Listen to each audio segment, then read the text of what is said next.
quite a bit of an opportunity here. Then on the other side, of course, the players coming through from our last two squads here is going to be Viper KO that finished quite well in the playoff section, right? They came through with 84 eliminations, 84 points in total, 59 eliminations, and of course they did secure themselves a winner chicken dinner. Halal Axatron, the only team coming into our last chance qualifiers, almost getting 3 chickens. They came so close to getting that triple dose of victory, but unfortunately, as we saw, it wasn't meant to be, especially not in the last game. However, still a very, very strong comeback, as you've already mentioned, from their side. Yeah. So I want to see that being converted into the action here today, as we are going to be stepping into the exact same map rotation as we saw in the last chance. Well, you were talking about the comebacks, Viper X Knockout. If you talk about the comebacks, they were also there. They made a comeback from probably the 18 or 19 spot, and they qualified directly to the grand finals. But moving onwards, I guess we have the schedule, and it's going to be still the same that we played on the last day. Rondo is going to be the first map. Then we'll have 3 wrangles, and the match is going to end. In fact, the day is going to end on the maps of Miramar. So yes, the action is going to be there. Although we will miss Sandhawk, the Sandhawk is not here. No more aggressive or super aggressive gameplays. But the teams in this lobby, they love to go for those drop clashes. In every other match, I don't remember a single match where we didn't have any drop clash. Even in the map of Rondo, teams were going all in. They were going to dominate. They were going to practice, because now that they have PMSLs, PMNCs around the corner, I think everybody wants to work on their mistakes. They just want to test their potential, because that's the way to go. Ladoma Asia Shutdown Season 3. It's a testing ground for everyone. Yep, Season 4 even more so, as the teams have a lot of opportunity to try and see what they can do and love to shake things up. But I think there's going to be a lot of shaking here today. I hope these trees are properly planted, because it is going to be quite an exciting day. Do you have any potential thoughts for the start, right, for Rondo, our very first match coming into the day? Do you think we are going to be seeing anyone in particular stepping up to that challenge, looking to claim that very first winner chicken dinner? Or do you think it's still a little bit of a surprise as to what these teams are going to be bringing in? Well, every team is capable enough to surprise us with their domination. Every team in the lobby, we can expect anything from them. So there is no particular name that I'm gonna say, or there's no particular team that I think will get a chicken dinner. Anything can happen. The lobby is so good. If we talk about the teams, we have esports World Cup level teams, global championship level teams out there. None of these teams are weak, can be considered weak. Everyone qualified here by dominating in the previous stages. So I don't think so that there's any specific name. But yes, I think that there will be some teams who will dominate in terms of elimination numbers. And there's one thing I can say for sure, and that is that DRS Gaming will go for the drop clashes, because that's what they love to do. They will not avoid it. Well, I'm excited to see them go for that. Do you think we are going to be looking at a 30 bomb that could get dropped somewhere along the way here today? Do you think there's going to be a team to secure 20 eliminations? Because back in the playoffs, right, we did see quite a few teams getting up to 18, 19 eliminations. So 20 seems maybe doable, if you ask me. So do you think the grand finals will allow that? Grand finals is all about pressure. Every team tries to win. Every team plays for the first spot, for the prize pool. So now that the stakes are high, bringing in a 20 or probably more elimination number match is not going to be easy for any team out there. Even not even for ASX side, although they did it in the previous stage. But now that we're in the grand finals, we're talking about the grand finals. Come on, DK. It's not going to be so easy. Every team is going to try hard to give their 100%. Every team is going to have their line share of the prize pool. So, the first match will set up the momentum or the pace of the lobby. But on the other side, there's one thing I want to focus on. Will there be any drop clashes? And if teams will not avoid their drop clashes, then we'll probably see every other team having a drop clash on maybe Miramar, Erangel, and now that we have Rondo, there are some teams who are going for their drop clashes on this map too. So I don't think so that there will be any single team's domination out there. Maybe 2 to 3 teams will have a very close points on the points table after the 6th match. So let's see what's gonna happen. Yeah, of course, only time will tell us what will be. So we'll find out pretty soon. We've only seen about 3 squads getting close to those 20 eliminations, but maybe there might be a little bit of an opportunity for that somewhere, right? I mean, I'm gonna go with it might be possible, right? Is it gonna be likely coming through into the grand finals? As you've said, maybe not. But just basing that assumption on the pacing that we've seen come through the playoffs and what we've seen in the last chance, we know these teams possess the capability to do that. But also then I think a counterpoint to that is that the opposing teams possess the opportunity to deny anyone to do that. So yeah, it's going to be an exciting one to see exactly what these teams will have in store for us. I'm curious as to Rondo, though, because we've been seeing quite a bit of an interesting playthrough coming up into our match, right? A lot of the time, the teams have this tendency to not really use the whole entirety of the map with regards to those drop locations. Yes, the map is pretty large, so it is difficult to get into those far angles as the flight path doesn't really allow for a lot of that to happen. But the teams have pretty much kind of just stayed in the zone, right? They've not really ventured out too far, not looking to change things up all too much. So they stay close and they keep that pressure up. Any idea as to where you think the zone is going to go? I personally would love to see it go to stadium.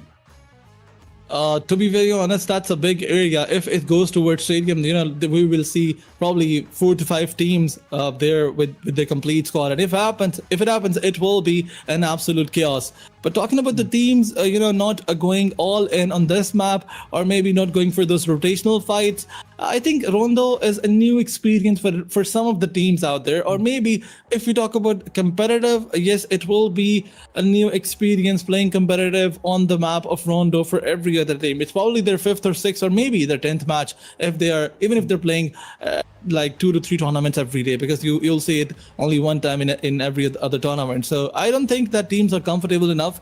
It will be they will take some time to adjust, and once they adjust, then we will see all the other rotational fights, maybe some slam-ins, and maybe they'll try to experience and explore different stuff. For now, they're just trying to get comfortable. But talking about the first match, it's gonna be there, and there we have it, our very first flight path of the grand finals. Every team has been waiting for this moment, and this single line across the map will decide the tone for the game one. We're already saying who's getting to their comfortable drop location and who might not be able to go there. But I think for now, as the flight path is cutting the whole map from the center, everybody can go comfortably towards the drop location. Yeah, and of course we are moving in here with a clean slate, so the teams will have the opportunity to once again show us how aggressive they want to be coming into the first match of the day. The pressure is going to be on to look who can perform at their absolute best. But there we go. The team's now starting to break off. We could have a little bit of that drop clash action now coming through in towards Jaden City, as we've got Boom Esports dropping in alongside another squad. Voin Donkey also just going to be keeping a very tight watch on that as well. So Razak could maybe come through with a few cheeky trades, and then also right in center zone, you can see DRS there also getting themselves a little bit more situated. I believe that is BTR moving in alongside them. So 2 points of contention coming out right at the start of the match. Absolutely, 4 teams coming up against each other. The drop clashes are definitely there. One on Jaden City. It's RRQ, I guess. Yeah, Boom Esports is there. But BTR versus DRS is also going on. And look at the northwestern side. Teams are definitely going for those top class fights, or maybe rotational fights are also going to be there. Whenever you jump and go towards your drop location, you also see the other teams are probably going towards the closed location, closed drop areas. So, the rotational fights are also going to be there. But DRS, for now, their focus is to get the loot, get ready for them for the early on skirmish. They will try to do a third party here. They have the elevation. Cyclone is going for the wraparound, but you got to be careful. BTR, if they have an eye on him, if they realize that one of the players is here, they can definitely spot him, take him down, and eliminate him. There will be no chances for revival. But DRS, look at example. Look at the wraparound. This is beautiful by DRS. They can definitely punish anyone. Be it BTR, be it Viprex Knockout, but BTR is busy with Viprex Knockout. They will take down Lord, and Lord Is he in a comfortable spot? Can he get a revive? I think he's on top of a compound. He can get a revive. He's in the hard cover. So BTR, then they've not decided to charge in. Once they do, they'll probably be punished by DRS because the third party is ready. DRS is having their eyes. They're getting all the information. Let's see how this one is going to go. Now the angle's getting locked down here. Bigatron by Vitality. Trying to read the situation here. I did see a few comments in the chat saying that DRS are going to be the only team to qualify. And that's an interesting statement. But now Optimus looking to apply themselves on the edge. Bumblebee coming through with a quick little bit of a trade. Now Viper KO also just waiting in the wing. So 3 squads finding themselves in a bit of a hot spot. I like the start. This is exactly what we want to see. The teams keeping the momentum or starting off with some strong momentum. Big about that. ASI8 though, down to a 2-piece, right? They've been feeling quite a bit of a sting coming at the expense or rather at the hand of Bandit. What was that? Oh, a machete finish. Wow. Absolutely. They're just going bonkers over here, but it was not Bandit, it was someone else who eliminated the players of A6 side. I mean, they just got 1 elimination number, but Viprex knocked out. In the meantime, they tried to get elimination points on BTR. Yes, they are confirming some eliminations, but BTR, they're also taking that revenge. But it's RRQ versus A6 side going on here. It's the last man standing, and that is Baby. Responsibility lies on his shoulder. DRS is going to do a third party on that fight. On a different end, it's Viprex knockout versus DRS versus BTR. BTR is on the verge of elimination. They only have 1 man standing, the last man standing. But Baby, his position is compromised. He needs to fall back, and he is trying to fall back. He has an Uzi in his hands, not a very good weapon, and he got tagged, punished, and sent to the lobby. Lapar is not going to hesitate. He's not going to stop.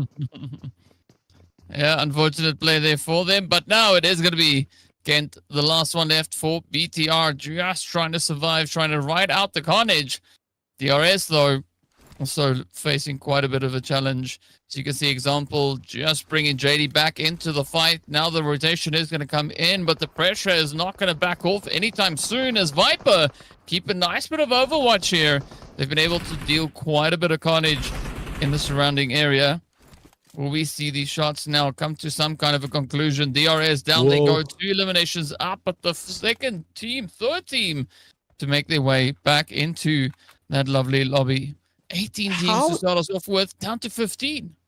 How did Viprex Knockout manage to eliminate DRS, and now they have 5 elimination points? I mean, that's an underdog team from Pakistan that we're talking about. And on one side, it's DRS, the best team of Nepal. But wait a second. Kent was surprised. 1 more player of Viprex knockout. They had no clue where the last man of BTR is. Now that they have the idea or they're trying to fall back, they have no interest to push forward. They know that it's grand final. Losing 1 more player is not going to be a good thing, but BTR, they're trying to get elimination points. I mean, even if they get 1 or 2, it will be good for them now that they know that it's the last man standing. But BTR, they will get a response by Viprex knockout. But will Viprex knockout charge in? They have a mini bus, not a good vehicle to push, to use in a push because it's a slow vehicle. Although it can give you a lot of cover.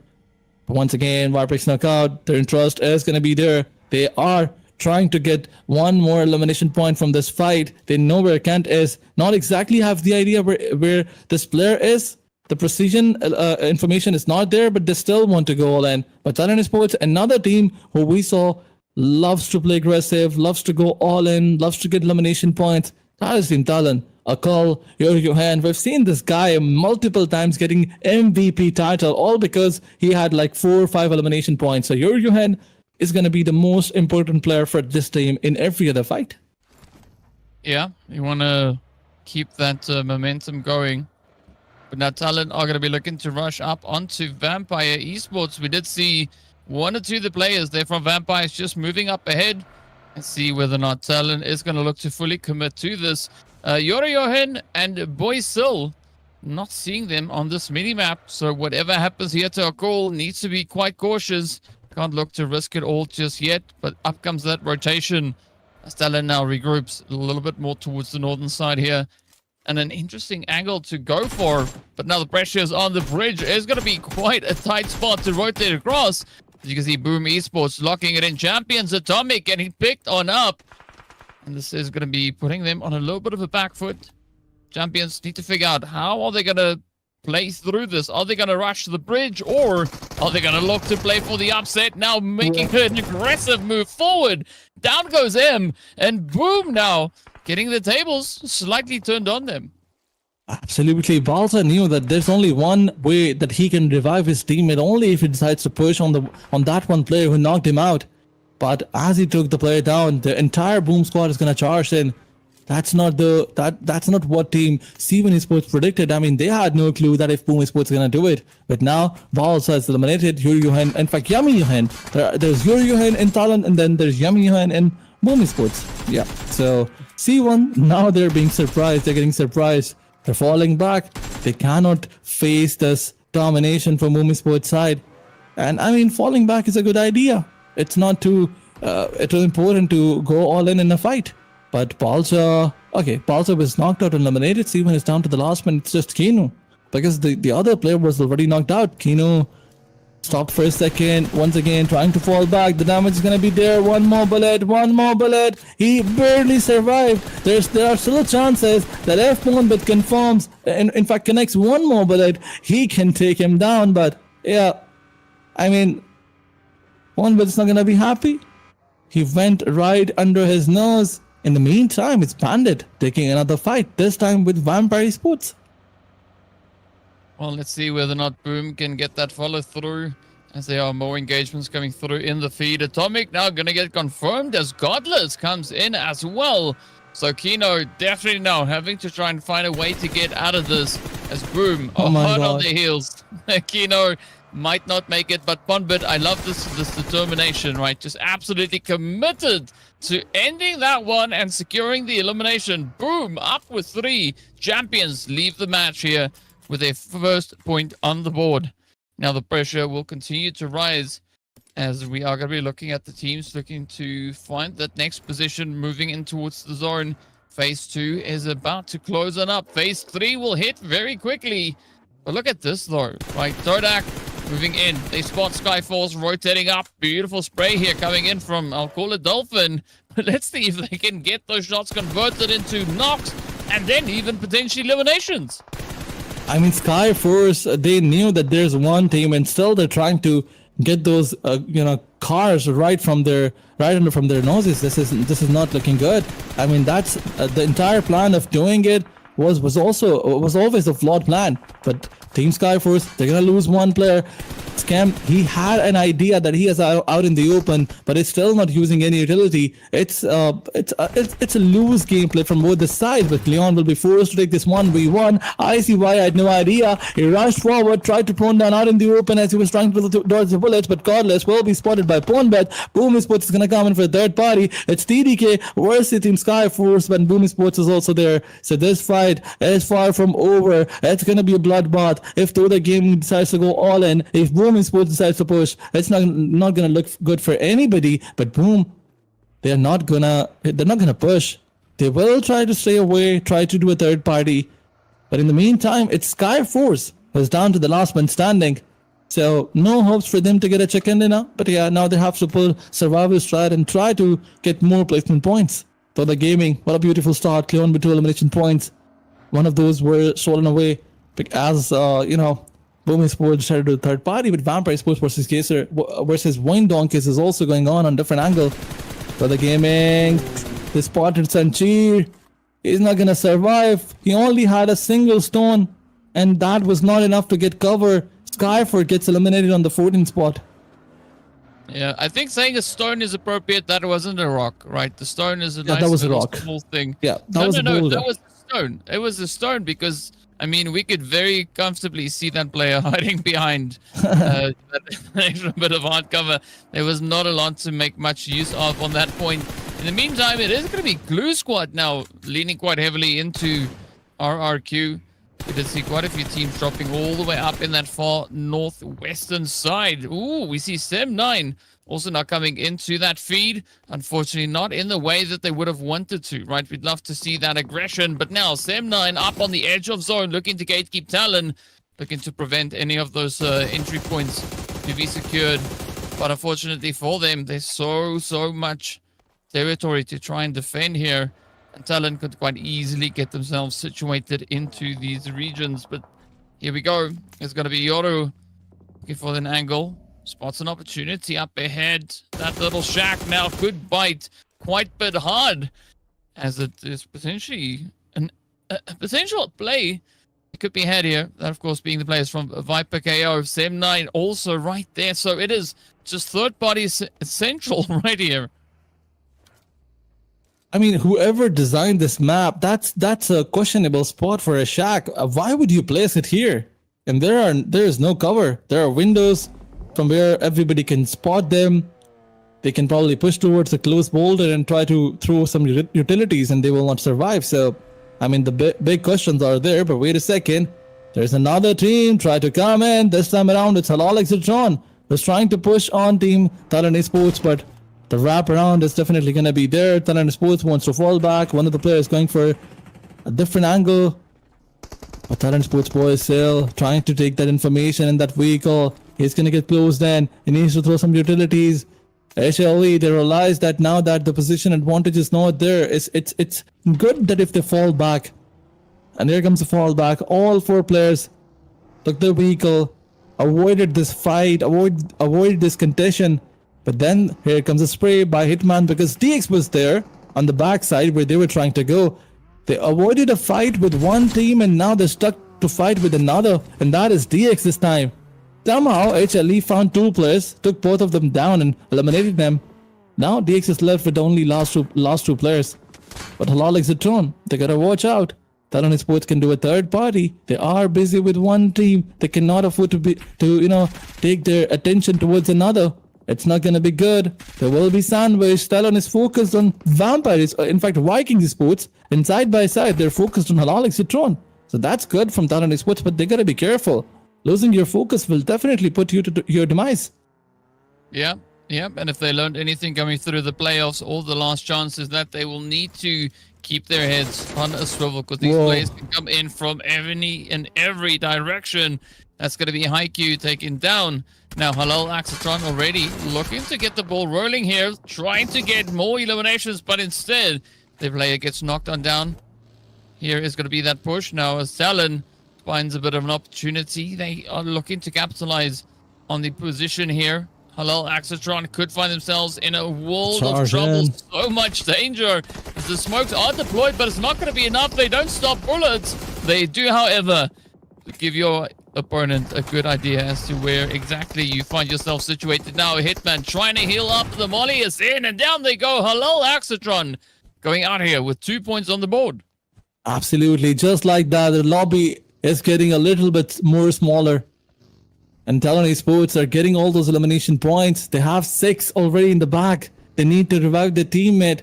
A 4-man up squad is going to charge in the circle once again. But Sem9, they took their knocked player on the vehicle. In the meantime, it's Sodak versus Wine Donkey going on another side. Where Wine Donkeys, they're outside the zone. Potato, his position is revealed. But Nan got spotted by Vampire Sports. A third party is there.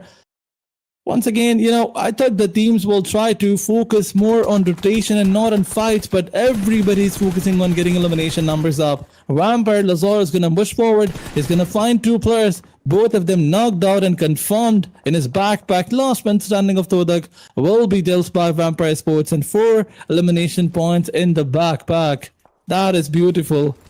But look at the kill feed. Wine Donkeys will also get eliminated. Although it's DX versus Talon going on, because the last 2 players were also on the same spot where Talon took the fight up against Team HLE. As they eliminated HLE, the next focus was Team DX. DX is surprising them with some knockouts. Lazarus, although he will get all the loots that he needs, he has all the information, all the utilities, but now Team Vampire needs to move inside the zone. But here comes another fight. Talon versus DX. Ooh. All right, love to see it. Bandit are going to be losing one to the blue. Yoru Johan takes a lot of damage, as it is going to be Dockel right here on the front line, cooking up a nade, also taking a big chunk of that HP. But now, is this going to be Yoru able to close it out? Yes, they do, coming in just in the nick of time.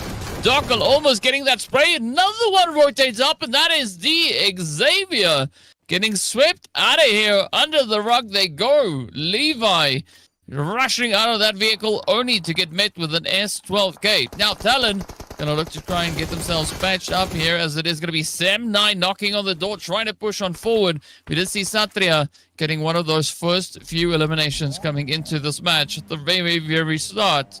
But now, is there gonna be an opportunity for Talon to maybe hit those double digits? So far, doing an absolutely phenomenal job. Sam9, though, going to look to make this very difficult for them. Absolutely. Talon Esports, they have worked with their coordination. The cover fire is always there. Some pre-fires and cover fires. All in all, it works like a magic. So Talon Esports, now that they are on the edges of the zone, they got to watch out. The circle is going to go, and it can't go far away from them. Although, I think the next circle is also here. The next challenge for Team Talon Sports is definitely going to be Sam9. And we've seen Sam9 doing wonders in the kill feed. They love to play aggressive. Once they find that momentum that they need to get things going, it will be a little bit hard for everyone to stop them. But Boysel, he got spotted. He was away from his team. That's not a good idea. Playing in such a split where your teammates cannot cover you or they cannot revive you, that's not a good idea. Talon is supposed left with the last two players. They have 8 elimination numbers. That's a good start. That's a good start of the grand finals. Yep, that's definitely the approach that you want to take here. Hit the ground running, lock in as many eliminations as you can. And it's interesting to see both Viper and Talon, or not Viper, Vampire rather, right here alongside each other. Both squads in a bit of a standoff. Speaking about standoffs, though, is going to be RRQ in a standoff here against the side of the Glue squad. Glue only sitting with 3. RRQ are going to be looking to try and capitalize on the available opportunity. They've got them somewhat pinned in and just on the outskirts of the building. XKF is going to get lit on fire. That Molly comes in pretty hot and swinging. Now Noel goes down. This could be that turning point for RRQ to lock in even more. The pressure is going to be riding pretty high. BTR are also going to get taken on out as Ada runs them down, sends them out. RRQ now, unfortunately, not going to be able to get the jump in here. Glue Squad are holding their own and doing a really good job at staying alive. Absolutely. 2 more teams put to the ground, and BTR is one of them, unfortunately. But Glue Squad, 5 elimination numbers to the back. That is brilliant. They were on the top spot in the group stage, so we can expect them doing the same thing.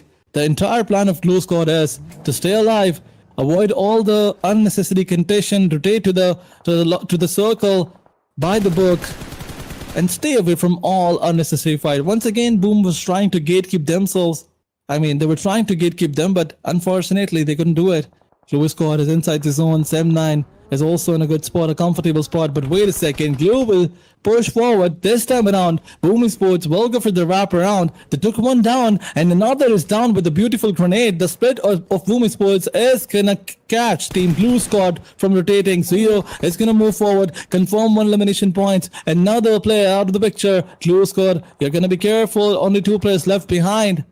Both the players, they're compromised. They are on low HP. They gotta watch out. They don't have any hard cover. They will be exposed if Boom decides to push forward.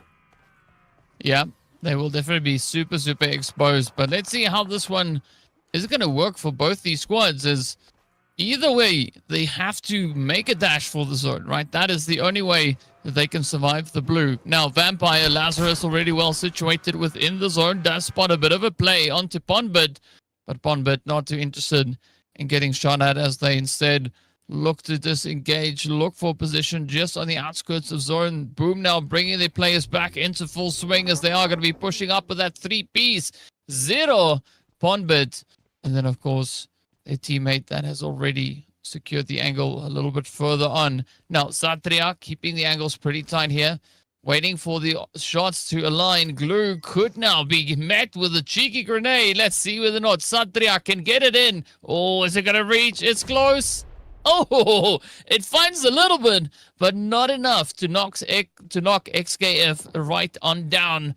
So this now makes it pretty obvious to the side of Glue that they have to still be very wary of this building. You know, the biggest problem for Glue Squad is that they are outside the zone. They need to move forward. The blue is going to hurt them. Although there's Sem9 who has their crosshairs on them, but then on another side it's Boomy Sports. So Blue Squad, they're not just sandwiched by two teams, they are sandwiched by the zone, and that's the reason why Strictly tried to move forward. Triad is gonna find him, it knocked him down, confirmation was also there. Now Blue Squad is on the last player on the verge of elimination. This is a do or die situation for him, but Talon from one side will definitely take the focus of Sem9. In the meantime, when they're busy with Talon Sports, is this going to be an opportunity for Glue Squad to make their ways inside the zone? Although things are not looking good for them. Talon Akul, he was found out by Glue Squad. Glue Squad will take him down, and now the last one standing is Axel from Talon side. Although a grenade from Team Sem9 is going to steal this elimination number away. Another grenade goes, and yup, KF will confirm his elimination point. But before that, before he does anything else, he was spotted by Tryout, and Tryout will put Team Glue Squad to their demise. But Sem9, they know that there's another player of Talon Sports. Look at them, they're pushing from two different sides with grenades. Axel, he's not just outside the zone, he is getting pushed from three players. And look at this, Vampire trying to make their ways inside the zone. They found Boomy Sports, and that's not a good idea. That's not how you push inside the zone. Cleon will try to push forward. Yummy Yuhen will find him. In fact, it was Sento who was put to the ground. Then now that Vampire Sports is on the last man standing, Lazarus will not wait. He will charge, and no more room for you to put your heels back. And Lazarus will finish all the players of Boomy Sports.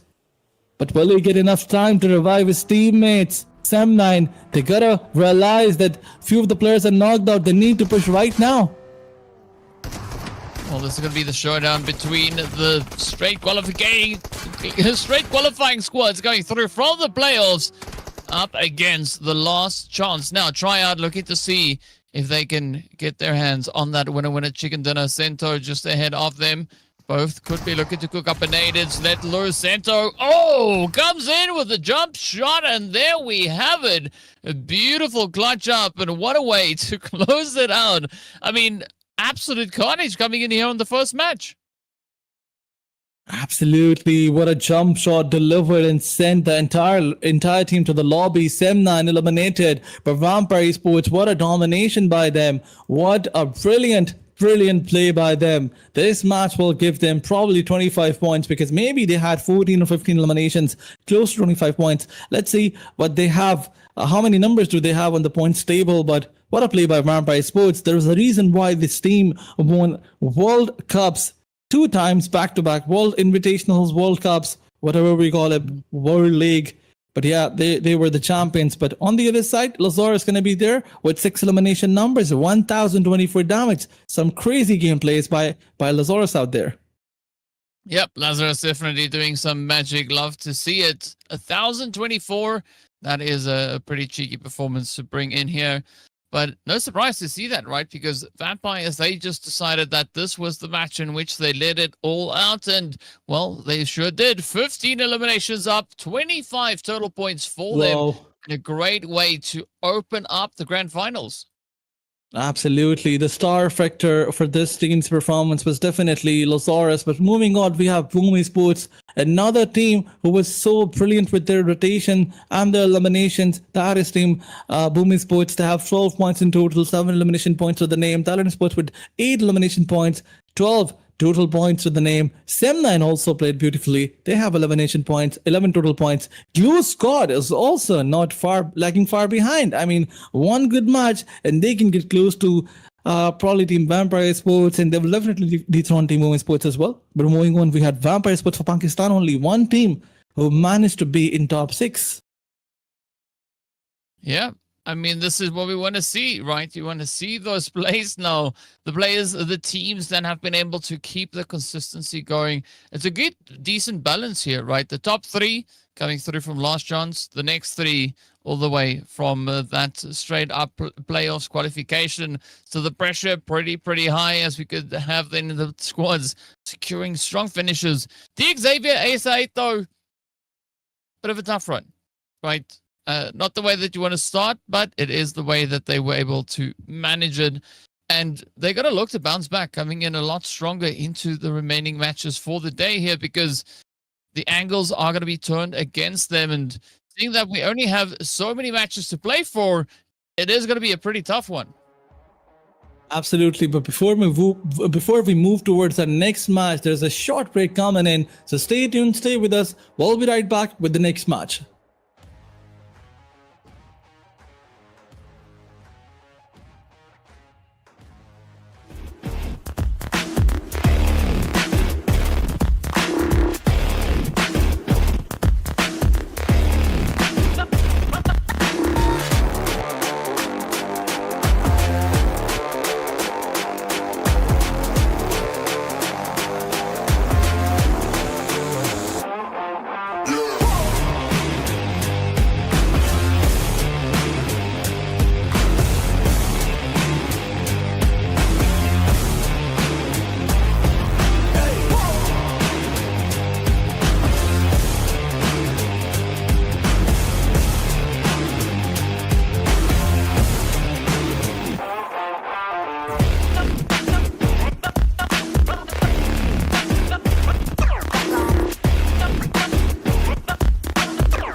Welcome back, everyone. We're getting ready to move into our first Erangel of the day. And apparently, I can now say Aladdin Bai is here with me on the desk as well, getting ready to move into the action to see who's going to be doing what. But Aladdin, this is the big question, right? We've already seen Vampire coming in clutch with those 15 eliminations, but we had so many other teams also being quite aggressive. Do you think they're going to be able to keep that momentum up, the Vampires, or is they're going to be a little bit of a surprise, maybe coming in from a team like the Xavier, who we know also is a very aggressive squad? I mean, first of all, I'm going to say one thing, that what a way to show your domination. What a way to, show the statement, or to send the statement to all the lobby. Vampire Sports coming up with 15 elimination points. That's a big number. So maybe it will be difficult for all the teams to stop them now, because now they have the domination going. This is one of the best teams out there. If you talk about global tournaments, they have dominated 2 times in Pubg Mobile World Cup. So, when the World Cup used to be called Pubg Mobile World Invitational or whatever. But moving onwards, we have our next match. Before any further delay, we will move towards the next match that will be played on the map for Erangel. Classical Pubg Mobile action is going to be there. Every team loves to play here because, the basic rotation patterns, basic drop locations, everything is going to be there. No more changes, nothing new, nothing different. So talking about the flight path is also not very uncomfortable. You can go towards your drop location so easily. Even if you want to go military base, you need to have some vehicles. But yeah, rotation is going to be there. But talking about the first circle, where is it going to go? Okay, it went towards the Dog Hill area, Query side. Another good circle, not very difficult one, because previously we saw some circles going toward the northeastern side, no weaponized side, which was very difficult to play. Yeah, I think maybe the system was just trying to get it out of the system, the tough zones, right? Like the crazy, the crazy ones where we don't quite know what to expect from these squads. But I have to agree with you, this zone is going to be looking a lot better as it takes us just there south of Chopstick. So already, Sem9 getting themselves situated, looking to take up a good position. The Xavier also now starting to rotate back up into Pachinki. But there might be 1 or 2 other squads situated there. It's going to be a pretty interesting play here because we did see Bandit come into the vicinity. The players then also from Bandit right here alongside Dockel. So the heat is going to be on. How will these teams cope with it? Absolutely. Look at this early on fight. A grenade comes in from Ten Sky's side. Dockel was trying to hook the grenade, but he was knocked out. And look at this. Elimination numbers is also confirmed from Team Bandit. A beautiful start to this beautiful fight where Dingos is left with the last 3 players. But what are they going to do? I mean, look at the position of Dingos on the map. It's not looking good. They're not looking comfortable. Levi needs to regroup with all the other players. They are already 1 man down. They cannot afford to lose another. Bandit, we know the kind of progression this team showed in the previous stage, because they started from 0 and went to hero. They were struggling in the first stage and then they dominated the second one. Then there is another team who went through the same storyline. That is Team Halal Exitron. But now they're coming up against RRQ, a dominator of the lobby. But what is your domination gonna do if you lose, the first 2 to 3 matches and lose your momentum? It's not gonna work for you. But Hitman faces a Molotov. I think the player is gonna bleed out. The Molotov was right on target, but Halal Exitron, they gotta watch out. They gotta watch out. Utilities are also there. Grenade is coming in from Lapar side. It will probably take down 2 players, but the overcommitment or maybe overprediction by Lapar, it's not gonna find anyone. But wait a second, Halal Exitron, they're deciding to charge in. They need to move forward. Both the players who are on the different side of the road, they gotta move forward and work and help their teammates. Let's see whether or not that teamwork will make the dream work as they just patiently await the jump. RQ though, having a little bit of a tough time here. Halal Axatron just becoming one with the terrain here, just blending in so comfortably. No, 90 degree. No. Not getting the memo. Instead, getting caught out on the road. A very, very big play. Or big oopsie being made right there. Lapar though, not going to let this one slide for free. As they will keep on applying the pressure, looking for the opportunity, the angle in. The HP bars now could take a little bit of a hit here. Lapar wants to lock through. 3 players remain for RRQ. On the other side, it is still going to be a very contentious angle being held here. RRQ, though, are going to be potentially losing another as Halal Axatron just locks in. Absolutely, but Hitman, what a way to go, man. Beautiful grenade by him, although he had no clue where the position of the last player, second last player is. Yet, the spray was there and position was revealed, but wait a second, you're not quite there with all that domination. Lapar is still surviving, and as long as he's surviving, RRQ is surviving. Now it's a 1v2 situation, although it was a 1v4. Lapar took down 2 players, both are eliminated. It's not looking good for RRQ, but it's looking worse for Halal Exitron now. It wasn't looking good for RRQ, but wait a second, revivals are coming in. There'll probably be 3 men up once again. Halal Exitron, they need to find that last player or maybe one more knocked out player. But can they do it? Mad Cat, he is already low in HP. His teammate is also struggling with the HP. Revival is going to be there from Lapar's side. The player is coming, crawling all the way from the other side. And Team Halal Exitron, they're not even going to spot him. And look at this. RRQ once again, 3 men strong.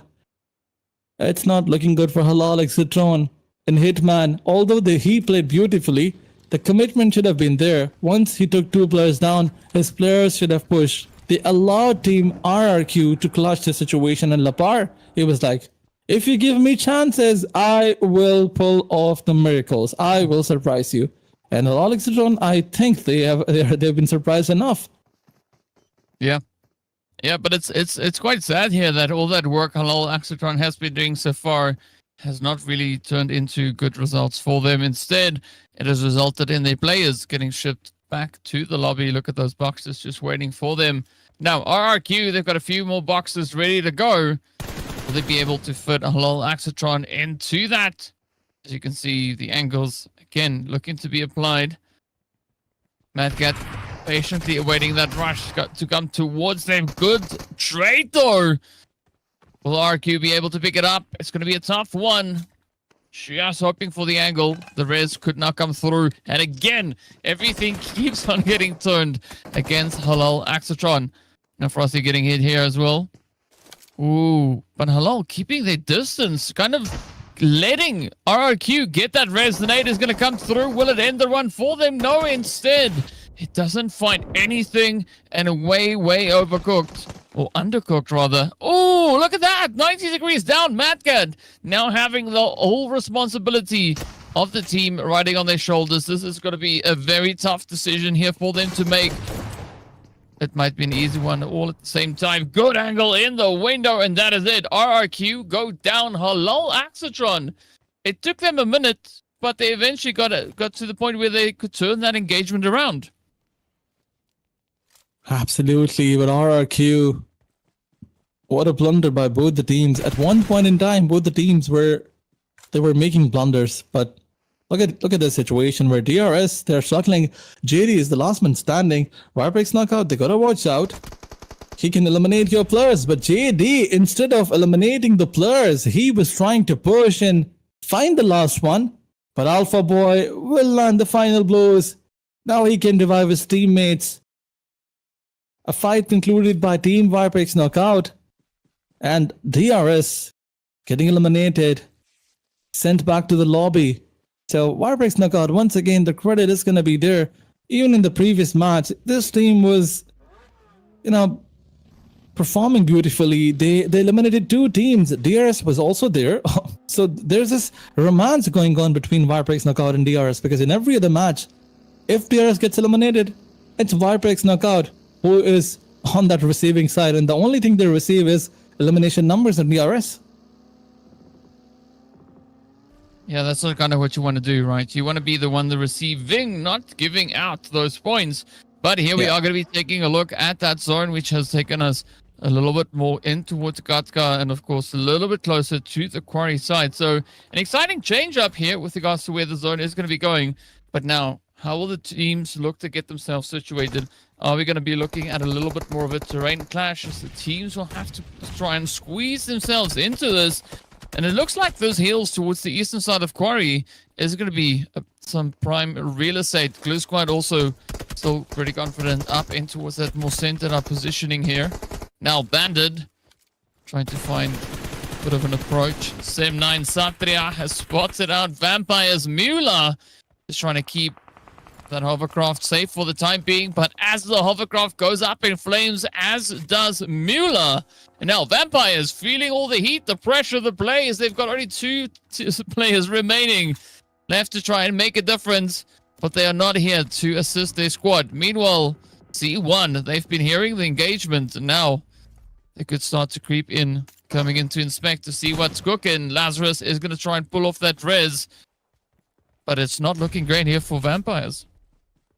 Absolutely. Once again, grenades are going flying. The position is compromised. Minute advantage is not quite there. But wait a second. Lazarus will find one player. It's a 1v2 situation. The shotgun delivery is going to be there. But Lazarus will also be taken down. And Vampire will lose another fight. Or maybe they are on the verge of elimination. Whereas the last player of Vampire is Sports. Why is he not here? But in the meantime, Sem9, as they close down this fight, a third fight is going to be there. Not enough time for Sem9 to revive their teammates, because the charge in from Turca Gaming is going to come in. So Turca Gaming, they will get more players of Vampire Sports knocked down. On the back of it, there's C1 who's also trying to close in, who's also trying to make their crosshairs and find some elimination points in this fight. But Turca Gaming, they're looking a bit more confident. And that third party, that was brilliant. That was very, very good third party, because they realized they took all the information. When it was easy for them to push, they pushed and got the elimination points. Well, good strategy going through here. Always got to try and, follow up on as much as you can. But speaking about what you can, the teams can now start to commit to their next phase of the rotation, as the zone will once again lean over towards that western front. So pretty consistent shaping up here. But this is where things look pretty hopeful, I would say, for the side of Skyforce. They have that entire western front to do with what they please. The east is where a lot of the pressure could start to come through. But Sem9 opting for a little bit more of a centralized positioning here. They're going to have to deal with that potential play coming through from the Glue Squad as well. Now looking down to the southern side, Vampires and Todak heading all the way down to into Primorsk. So Todak coming up with that follow through as they secure themselves even more points now, sitting with 3 eliminations up. Teams are slowly dropping in numbers. We are currently left with 13 squads to see who will be the one to walk away with that winner chicken dinner. Zero almost getting their HP bar zeroed out, as it is going to be Talon on the defending side. Yumi all pushing forward. They want to try and clutch this one up. Are they going to be able to get the jump in on Talon? I mean, Talon, they've been holding nice and steady. Both Broom and Talon coming through with 12 points into this match. Broom, the only one to secure the elimination so far, but will that be enough for them to get the clutch up, as Talon only has a 2-piece? But look at this. Bandit is going to be rocking up right there back on their back end. Absolutely. Boomy Sports need to finish this fight as soon as they can, because Bandit is ready. They're ready for the third party. You cannot take any players knocked out. But wait a second. Look at the players of Talon Sports. They're going to find Yumi Yohen. They're going to knock him down. But on the back of it, Boomy Sports will get the trade. But wait a second. Bandit is also trying to come in. All the fight is concluded here. But Bandit, they will try to charge in. But before that, before Bandit decide to push forward, is ASXI who's going to come for a third, maybe a fourth party in Bandit. Look at this, some brilliant grenades are going there. Iron with a beautiful spray. He'll take down another player. And look at this. With a blink of an eye, Bandit gets eliminated, all because Team ASXI, they were so quick. But Team Boomy Sports, this time, they've decided to charge in. And oh my god, a fifth party here. All the teams have decided to push at this one position where now it's difficult for ASXI to get out from this fight without losing their players, because now at one side it's Boomy Sports, on another it's Clue. ASXI, they gotta watch out. Every rotation will be gatekept by some other team. So now that they're inside the circle, they don't have to rotate from here.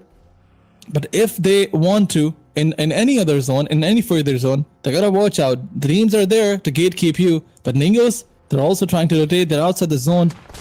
The blue juice is gonna hurt them, but there is C1 right in front of them. The circle will be there. The next shift will probably leave them outside the zone, but before Dingo's or the last player Bingos try to move inside the circle, he'll be taken down by Champion Esports, and Champion confirming the second elimination point.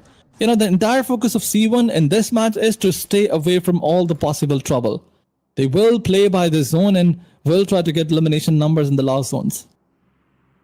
Yeah, I mean, it's an interesting strategy there from their side. So I'm curious as to whether or not that is going to work out for them because, as we know, you kind of need elimination points, right? If you keep it nice and quiet to the very end, it's going to be tough to bounce back, but that's not quite what we see Champions doing here, right? They have those 2 eliminations already, so it is looking hopeful.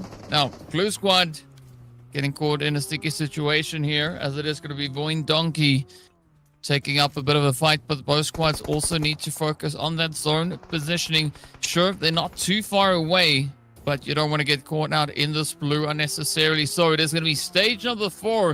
It is going to be doing pretty tough damage to them. And now, Xbox. Are they going to be gaming with the competition here? No, they're going to be focusing in on that rotation. They continue to push forward. Riley there from Skyforce. Not doing all too much, but this could be another opportunity now for them to look to get a little bit more cheeky here. Clue Squad, we know them as one of those aggressive teams coming through from the playoffs. They have been trying it in the first few matches of the day so far. Let's see if game number 2 is going to be the one in which they could make it go click as Sanchido. It's going to stop them right there. Absolutely, but look at the trigger discipline of Riley. He's not making any noise. He knows that if his position gets compromised, he will not just be knocked down. You know that he will be finished. But on the back of it, it's Voin Donkey who wants to push towards the Visit Tower. That's the point of contention for now. Clue Squad, Wallsport, Icy, and look at Voin Donkey's Potato will find Stickley. He'll knock him down one by one. The players of Clue Squad are going down, and now Clue Squad is left on the last man standing. But before Team Skyforce managed to eliminate Clue Squad, the last player of Clue Squad somehow managed to pull a clutch on Team Voin Donkeys, and that was a 1v4 or 1v3. In the meantime, Skyforce needs to realize that it's the last man standing who's trying to revive his another teammate. Skyforce, I think they have realized, and now they are collecting themselves. They will try to push in. Look at them. The vehicle push is going to be there. Godless going on a different angle. He will try to take all the information. He knows that someone is probably getting revived here. They need to throw some utility here. They need to throw those grenades, and if they manage to do that, Clue Squad will get eliminated and Skyforce will get 2 more points. But the circle is closing in. They need to do it quickly. Whatever they're planning to do, they gotta do it quickly. Yep, they will definitely have to do that. But it is looking pretty tough now for Clue Squad as the blue has caught up to them. Skyforce Riley also getting hit with a little bit of that aggression, but ASI8 are going to be holding just towards that eastern side. Sticky! Oh! Yeah, tried to make it out, but unfortunately, the players here from Skyforce and other intentions, and down they go. Now, it is not going to be an easy play moving into the rest of this zone. As Skyforce looks for an angle up towards the north. There's not a lot of options, but there is a very easy one onto ASI8. Interesting that Icy didn't choose to take the engagement. A very hesitant opportunity. I know why, because Suncheat was like, no, wait. I have a car. I have a B90. Let me see what I can do. Absolutely. Skyforce with 4 elimination points. They have the zone for themselves. They have no possible contention here. Although there is ASX side who will probably try to cut down their rotation because both the teams, they need to focus on the next shift. They need to focus on the zone. In fact, Skyforce, they have the man advantage available. They gotta go for the best area inside the zone. This is the dog hill area that we're talking about, and that's where the circle is. Once again, Scotland trying to spot the players of ASX side. The map control is with Team Skyforce. There's no other team available, only one solo of Clue Squad who is on top of that hill. So, yep, he can create a lot of trouble for you. But if you spot him out, you can certainly push him. But Riley will take cover behind his monster truck. I mean, that's a good idea. Team Skyforce is not trying to overcommit. They're not trying to go deep inside the zone because they know that people are going to try and gatekeep them. They're going to try and settle here. Once the zone move, then probably they will go all in. But here comes another fight. Boomy Sports versus Team Viper X knockout. I don't know why do I say that. I don't know why do I say this. I mean, they are from my region, from Pakistan, and yet I confuse them with Vampire Sports. Maybe their tag looks almost the same, but some grenade trades are going in, yet nothing is connecting. No utility being connected. Yeah, it's unfortunate, right? But if you try again, eventually maybe you'll hit a little bit of something. Who also got a hit there was the side of the Glue Squad. 6 eliminations to show for this match. A really good performance. And we've now also entered up into placement point territory. So there will be a lot of available options here. ASI8 also still holding steady. 5 eliminations strong. 2 players up. Let's see if they can make a little bit of that magic happen. The edge of zone is going to be quite contested here with Boom and Viper KO. Both wanting to be the one to rotate forward. Wanting to be the team to contest in on towards that quarry positioning here. It's not going to be an easy one, even if they do survive the edge. We do see champions also moving up from that southern side. So a lot of contention now, continuing to build. Teams trying to keep every angle under lockdown. I like this coming through here from champions. They spotted Alpha Boy, but can they follow through? Can they get the jump in on them? So far, it seems like a possible yes. As Atomic comes through with a hit. Balja also right there on the front line. Atomic really got to be careful as to how they push through this one. Because if they get the jump in onto Viper KO, that will open then the gates for Boom to try and see if they can apply even more pressure. Zord also getting ready to move. Is it going to stay over onto the eastern side? No, it moves a little bit more to the west, but actually just centering up on itself. So this will allow for a big continuation on the Carnage. Absolutely, with C1 still trying to take the players of Viperx Knockout down. The grenades will be there. Beautiful grenades delivered right in the face of Viperx Knockout. And they are left with the last player. It's Goku Board who has all that responsibility. And look at C1. They are not deciding to hold on. They will just charge in. And a beautiful push will definitely eliminate Viperx Knockout. One more team sent to the ground. Look at Team C1 Esports. They're not stopping whatsoever. After eliminating Viper Esports, they spotted Boom Esports. And now they're pushing in. But wait a second. The players are going to go down. The trades are coming in. Atomic needs to do something. He is spotting the player of Boom Esports. It's a 1v2 and it will not happen as the last man standing will be taken down by Kinu, and now he has the responsibility to revive all the teammates. Team A6R will probably try to push here. If they manage to do a third party, it will be left for all the solos or duos to take. But if Team C1 gets the revive, the man advantage will help them to get a chicken dinner. It can help them. So let's wait and find out if they'll get a revive, but if they will get a revival. But on the other side, it's Skyforce who's on the 2 players and trying to deal with the solos. TDK, it's a 1v2. You gotta watch out. You cannot push like this, and he will suffer. Nan gets eliminated, and so is the hope for TDK survival. Yep, there we go. It is done and dusted now. 4 squads remain. ASI8 on the duo. Skyforce moving through with their duo as well. But you were talking about champions having a good opportunity here, and I have to agree. 7 eliminations, 4 players up. We've seen this several times in the previous games. Yeah. If a team makes it to this late stage and they still have their whole squad in the game, there's a very high chance that they get the victory, that they get that winner chicken dinner. But of course, these duos and solos can definitely look to change that. They can definitely look to play the upset. Let's see whether or not Woo and Iron are going to be able to pull this one off. They are the first line of aggression against Champions Esports. I mean, if only the teams manage to, do a third party on C1, only then they can take them down. Otherwise, C1 will eliminate everyone out there. They gotta find a way to fight with them together. But, teamwork can make the dream work, but they're not teams. There are different teams out there, different duos out there. If they do this, it will not be a teamwork. It will be something else.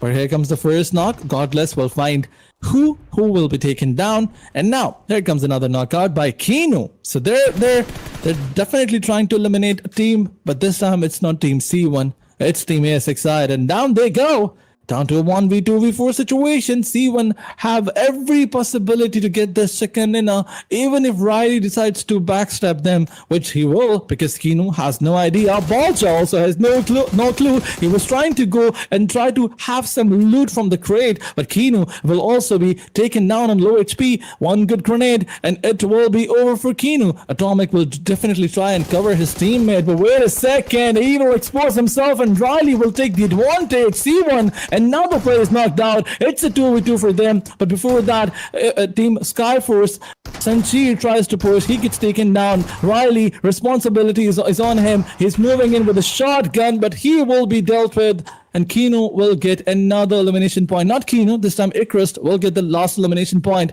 It's a 1v1 situation. How did the team lose? 3 players, two of them eliminated, one of them knocked out. That's a big question. But now BTR is there. They're ready for a 1v2. But look at this. Look at the player of C1. They don't have any idea where the last man standing is. I mean, Skyforce turned into more of a striking force as they moved in with that duo of theirs right here at the very end. But now, Optimus, in a prime position, spots the play onto Kino. Let's see whether or not Argas can survive this. Will they get that res? Looks like a potential yes, seeing that there's a lot of ground here for Optimus to try and cover. They're going to be trying to just clear the way on their approach into that rush.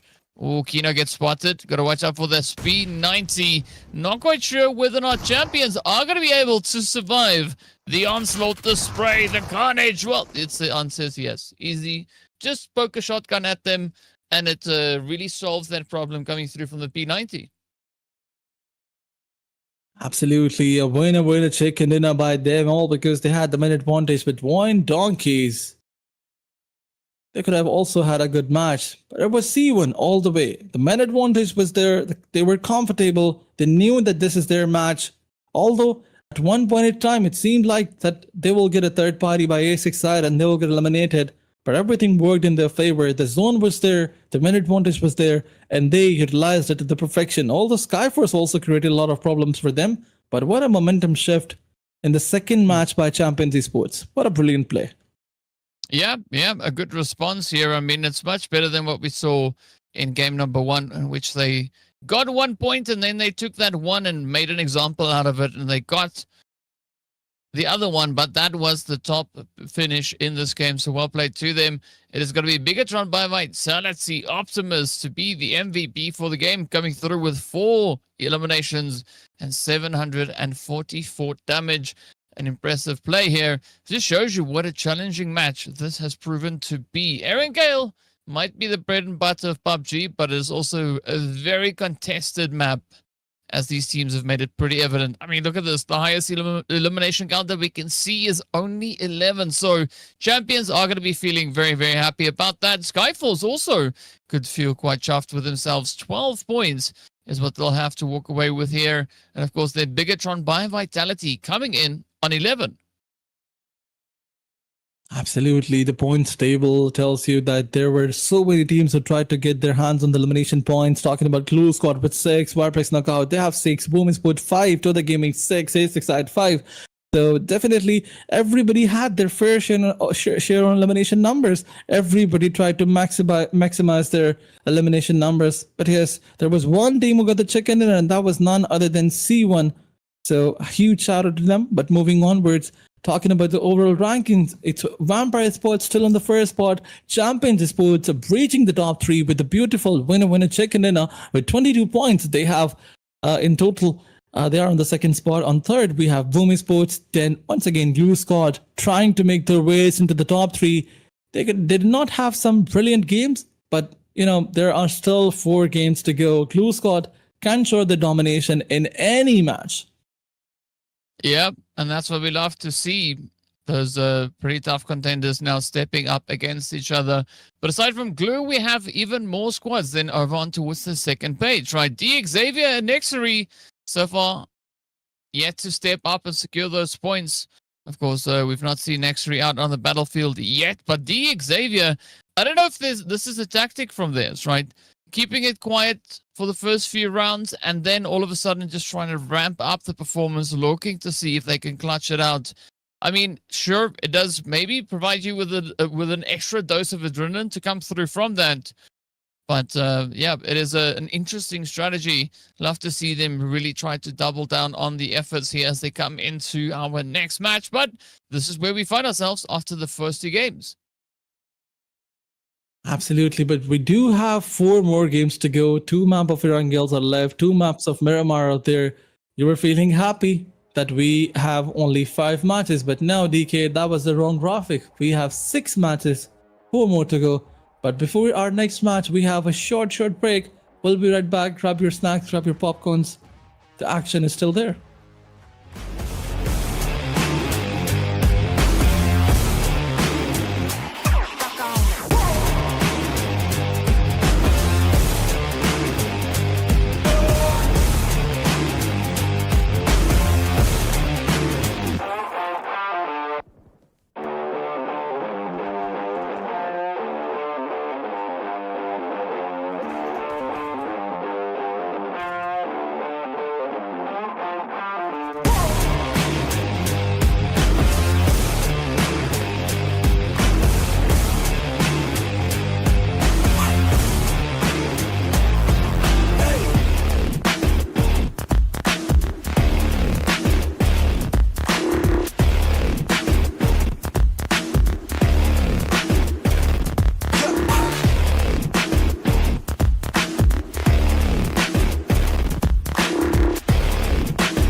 see we just had a quick step back in time, right? Going to the previous season of gameplay as we are here in the Asia Showdown Season 4, getting ready to move into match number 3, which of course is going to mark our halfway point for the day. So quite a bit has already happened here, right? We did see Vampire Esports coming through with their winner chicken dinners. We did see the players from Champion Esports coming in with their winner chicken dinner. So I'm curious as to who's going to step up. Boom, Glue, Bigatron, as well as Turca and Viper KO, Skyforce, and Sem9. All of those squads have just been really applying the pressure on the overall standings as well. I mean, you can add talent to the mix. So I'm curious as to how these teams are going to be looking to up that performance, and then what the rest of the squads will be doing, right? Will we see ASI8, RIQ, and the rest of the teams positioned below them on those overall rankings light a bit of a fire here, because they need it. They need points if they want to contest. Absolutely, everybody need points. Everybody is trying to get their hands on the top 3 spots, but the pressure is the reason why some teams are being unable to do it. But everybody wants to try and fight. We saw the first match where everyone was going all in, but now that you can see that teams have realized it's grand finals, you gotta watch out, you gotta be careful, and that's what Team C1 did, and they got the chicken dinner. Moving onwards, it's the match number 2 of Erangel, match number 3 in total of today. After this, half of the day will be concluded, but talking about the flight path, it's gonna go towards military base from Kameshki's side, a bit more southeastern flight path, but where is the circle gonna go? Is it gonna go towards shooting range, or maybe Katka's side? According to such flight paths, mostly the circle goes toward Katka Hospital and Ruin side. Well, that could be an interesting play here, because it would be quite similar to what we had in the previous game. Yep. So I want to see how the teams are going to look to potentially anticipate what the zone could be bringing at them, right? Are they going to try and maybe rotate up a little bit sooner, or are they just going to go about their business and only start to react once that zone has been delivered? Of course, we'll find out pretty soon, but look at the Vampires, though. Good spread that they've got there up in Solban. Kameshki, it of course makes sense because, well, there's not a lot of loot. And, well, you called it, right? That zone instead now taking a very Western aggressive shift all the way into Katka being sent to zone. I told you. You didn't agree with me. I'm telling you from experience. DK, I do, I mean...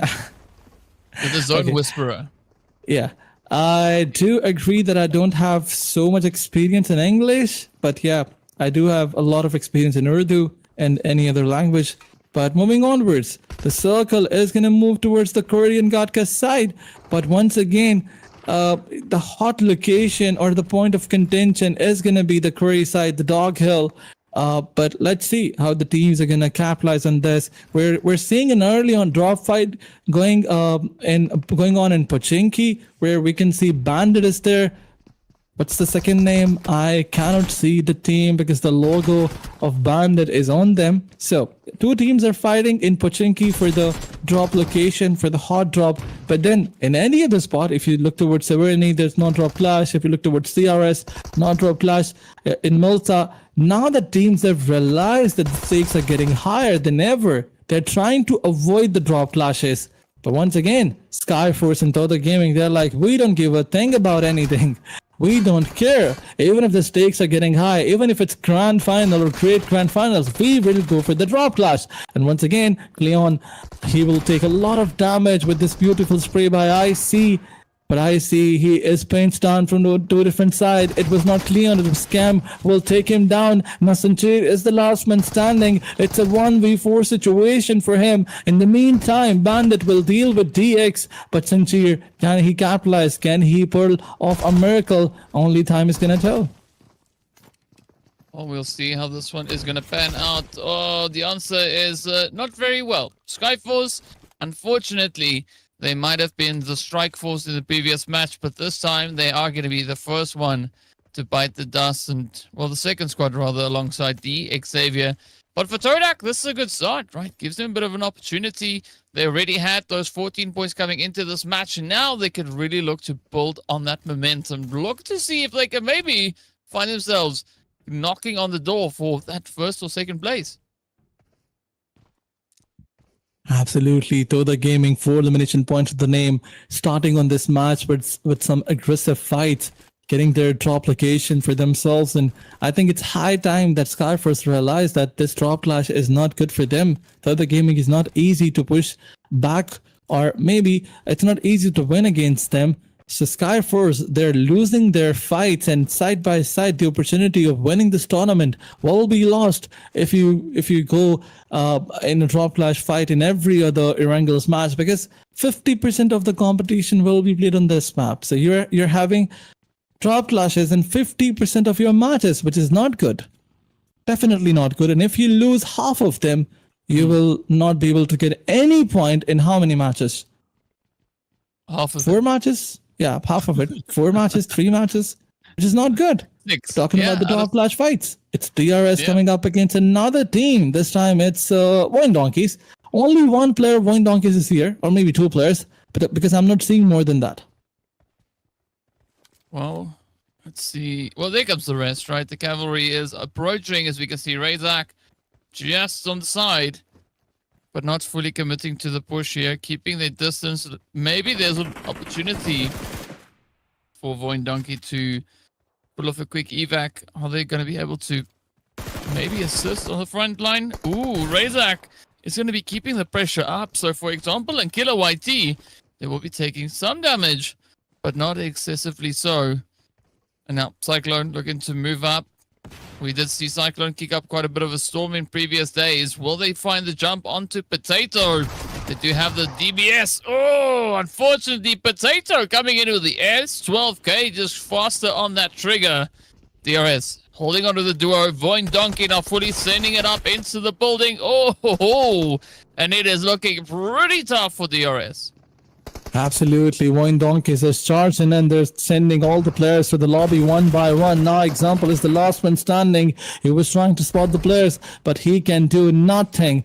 The last man standing of DRS up against Wine Donkeys, all 4 players. All the team is charged, and then look at the position of this player. Look at him. He is just holding the high ground. But once again, example in his position is compromised. Everybody knows that he's on the first floor. Utilities are coming flying. Any utility connects him. If any grenade connects him, he will be done and dusted. All the players are going to push together, and here comes the finish. DRS. Down they go on the 15th spot without getting a single point. Look at DRS. They're on the 16th spot with just 3 points. Yeah, I mean, that's a really tough position to find yourself in. It's always so confusing to see teams that you know can perform exceptionally well and that can have really good pacing having a bit of a tough start like this, right? So I'm very surprised with that. I mean, you could even maybe include Voin Donkey and Halal Axotron in that, because we have seen all 3 of those teams situated towards the bottom side of the standings having phenomenal plays, right? Game in, game out. But so far, for the start of the grand finals here, it has not been what they've been able to do. Now, we are left with 14 squads. We are going to be looking up to Everest, where Talon are going to be setting up their nest, waiting to see how far they'll have to rotate once the end of stage 1 has come on through, and stage 2 will kick on in. Well, look at Vanity Sports. Look at them in the kill feed. They're coming up against BTR on this visit tower. They eliminated 2 players. In fact, 1 player. They already have 5 elimination numbers in the backpack. We all know that Vanity Sports, when they decide to charge in, it gets difficult for anyone else to survive. Whoever's in front of them, they will definitely tell them what it means to take a fight. How do you take a fight? They will definitely teach you. But yeah, they lost 1 player in the process, 10 Sky, which is not a good thing. I mean, they have to play with the 3 players, which is already a disadvantage, because we have so many teams with 4 men standing in the lobby, maybe 2 to 3 with their 3 players. But A6 side, 9 points in 2 matches, not a good number. They also have to get a chicken dinner, or maybe have a 15 or 20 points match. Maybe this is that match where A6 side will get 20 or 15 points. Or maybe it can be any Miramar, because We've seen this team dominating in Miramar. We've seen them pushing, charging in, getting 19 points. But now that they're getting close to Bandit, are they gonna go all in? Do they have any clue? I don't think so. I don't know. I mean, it's an interesting angle here from ASI. I mean, it'd be great for them if they got one of those amazing matches, and if this was that one. Ooh, woo, coming in, finding Vance. The hit is there. Casanova getting dropped on down, baby. You gotta clutch this up. Basel just on the opposite side. No! Bandit though, down they Whoa. go. ASI8 narrowly escaping a very Look at the quick map. trip back into the lobby.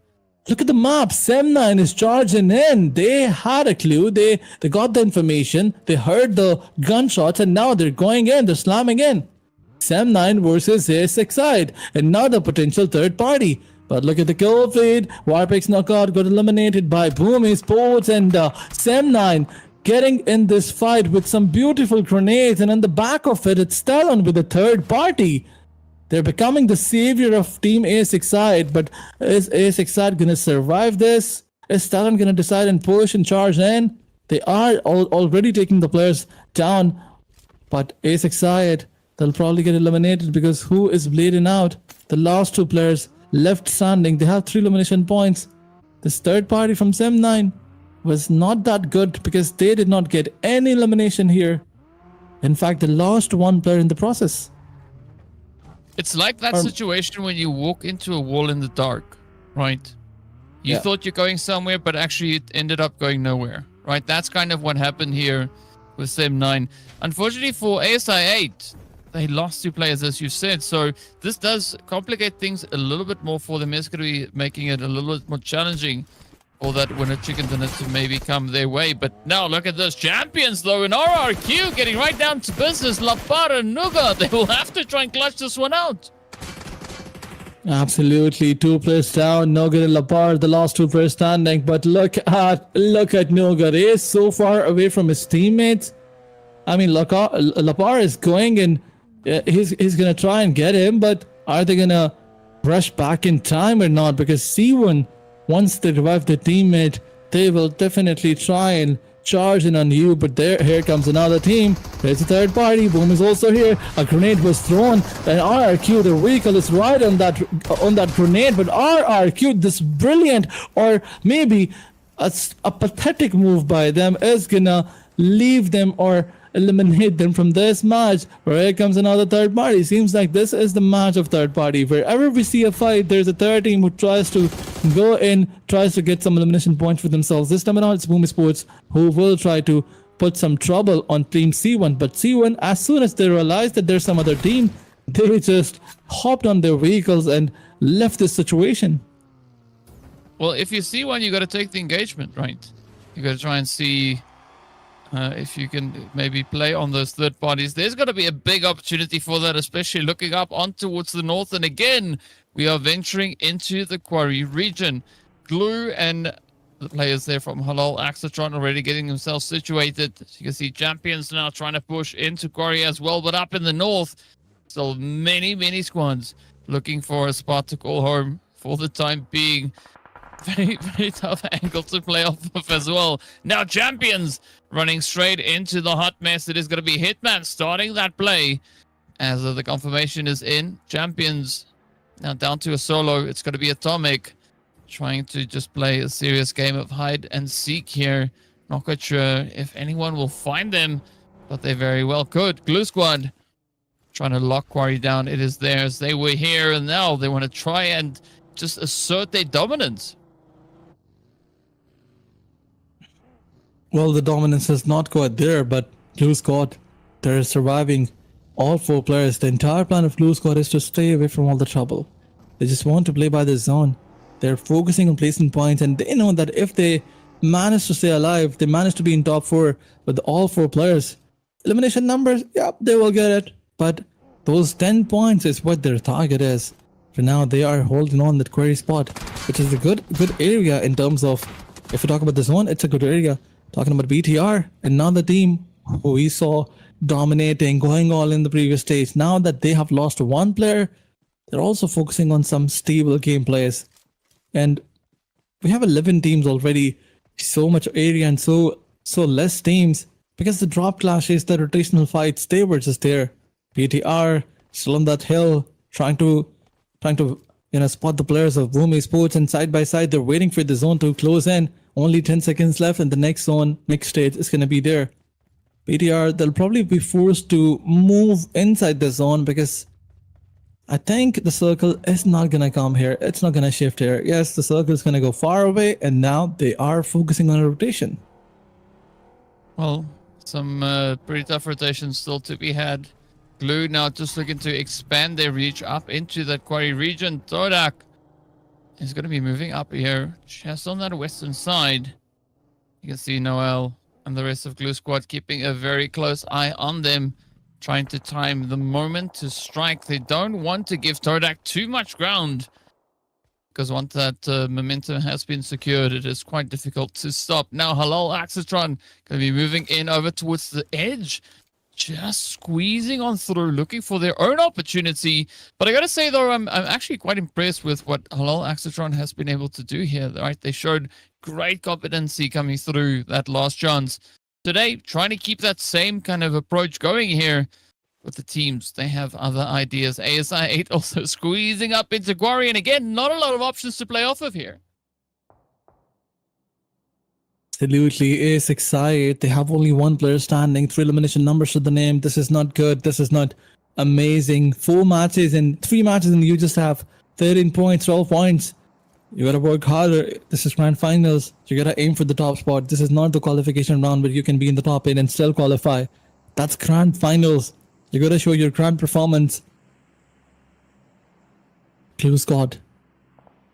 Can they show their best here, as they were showing in the previous stage? But Boom Esports coming up against BTR. Once again, the table toppers are fighting with each other. BTR, the slam is going to be there by Boom Esports. Now that they took one down, they have decided to charge in. On the back of it, it's Vampire Sport who will be coming for a third party. And look at Boom Esports. The split is not that good, but yes, good enough to confirm the knocked player. Good enough to take the elimination point in the backpack. Are they gonna charge in? They'll probably spot Kent as well. The position was compromised. BTR's players are out in the open. Why would you play out in the open when you have some compounds to play in? That is a good question, right? But now, Boom, this is a good opportunity for them to apply a lot of pressure. Vampire going to look to move in as well. So BTR could have their time in this match numbered, as the clock could be running out for them very, very soon. There's still about a minute left until the zone 4 has closed up completely, but Boom is going to try and capitalize on every available opportunity. Moving into Quarry is not going to be an easy fight by any measure. M now going to be sipping on some blue juice, trying to survive a very wide angle held by the entirety of Boom. But can they pull all the players into safety? Will we see Zero go for the rescue? It does seem like that's the play. So Yumi now having a pretty tall order on their shoulder, right? They have to keep the presence of the team within the zone. They have to try and push back on any players or teams that could look to contest them. So far, doing a good job. 4 eliminations is what they have to show, but you got to watch out for those third parties as BTR are trying to strike back. They are trying to reclaim a little bit of their territory, and there we go. The entirety of Boom has made it in, but they still have to push forward, and this could be that opportunity for BTR to turn it against them, as Kent is quite exposed. Let's see, can they bounce back? Can they respond in kind? Absolutely. Seems like the romance between BTR and Team Esports, it's not over. Once again, BTR coming in with 1 knockout. Rizzy is trying to push forward. He's trying to revive his teammate, or maybe he wants to focus to go inside the zone. A bit of elevation found by BTR. Is he gonna take another player down? Is he cooking a grenade? Rizzy block. He's gonna be found by Vampire Sports. Vampire decided to charge, and in the meantime, a third party is gonna be there. Sam9 is also there. What's going on? It's Boom versus BTR versus Vampire versus Sam9 and Zero. Look at his position. It's gonna get compromised, and in the meantime, Vampire will go all in. Boom Sports is done and dusted. Another team down the ground. But Vampire, the next challenge is gonna be the last man standing of BTR, and then they have to fight with Sam9 as well, because they're also coming in. Look at this. Miola, he had the position. He had the idea about the last man standing of BTR. In the meantime, it's Win Donkeys who will do a third party. make things easy for Team Vampire, but they have to revive their teammate. Vampire will be a 4-man ops force once again, but here comes another spray by Miola.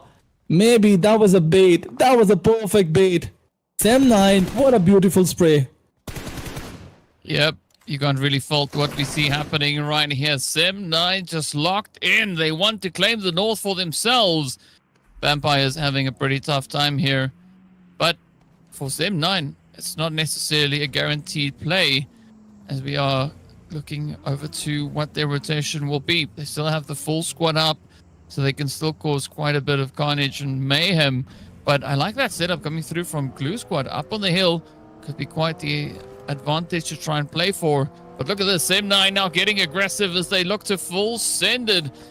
The full squad rolling up. Sem9, they are in it. But will they win it? So far, the knocks are there. That is Center down and Vampires out. Sem9 locked down control of the eastern side.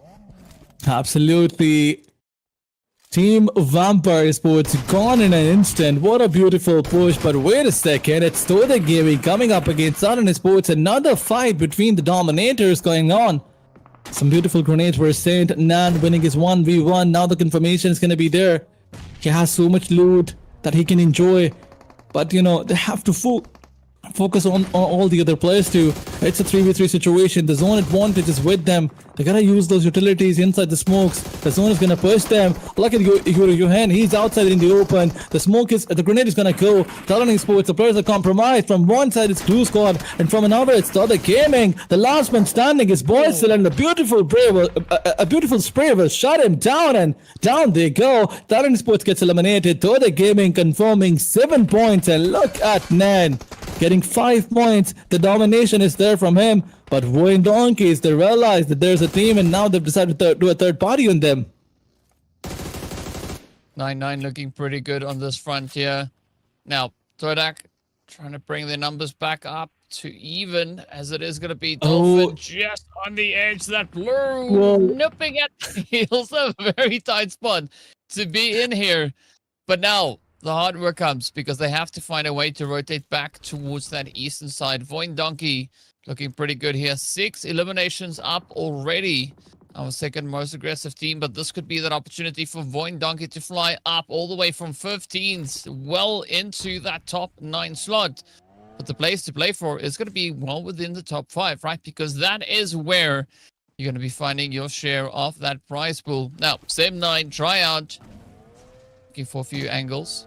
HLE right here alongside them, so there could be another crazy engagement coming through here. But Halal Exatron going to try and keep it nice and steady. Wait for a lot of the pressure to be alleviated before they try to assert some kind of a position here.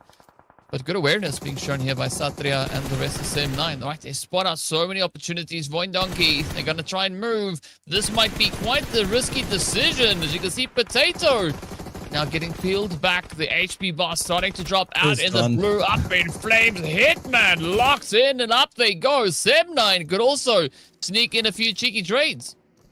Seems like Halal Exatron, they found their momentum. They found their peace, because look at their position. Look at the split. That is beautiful by them.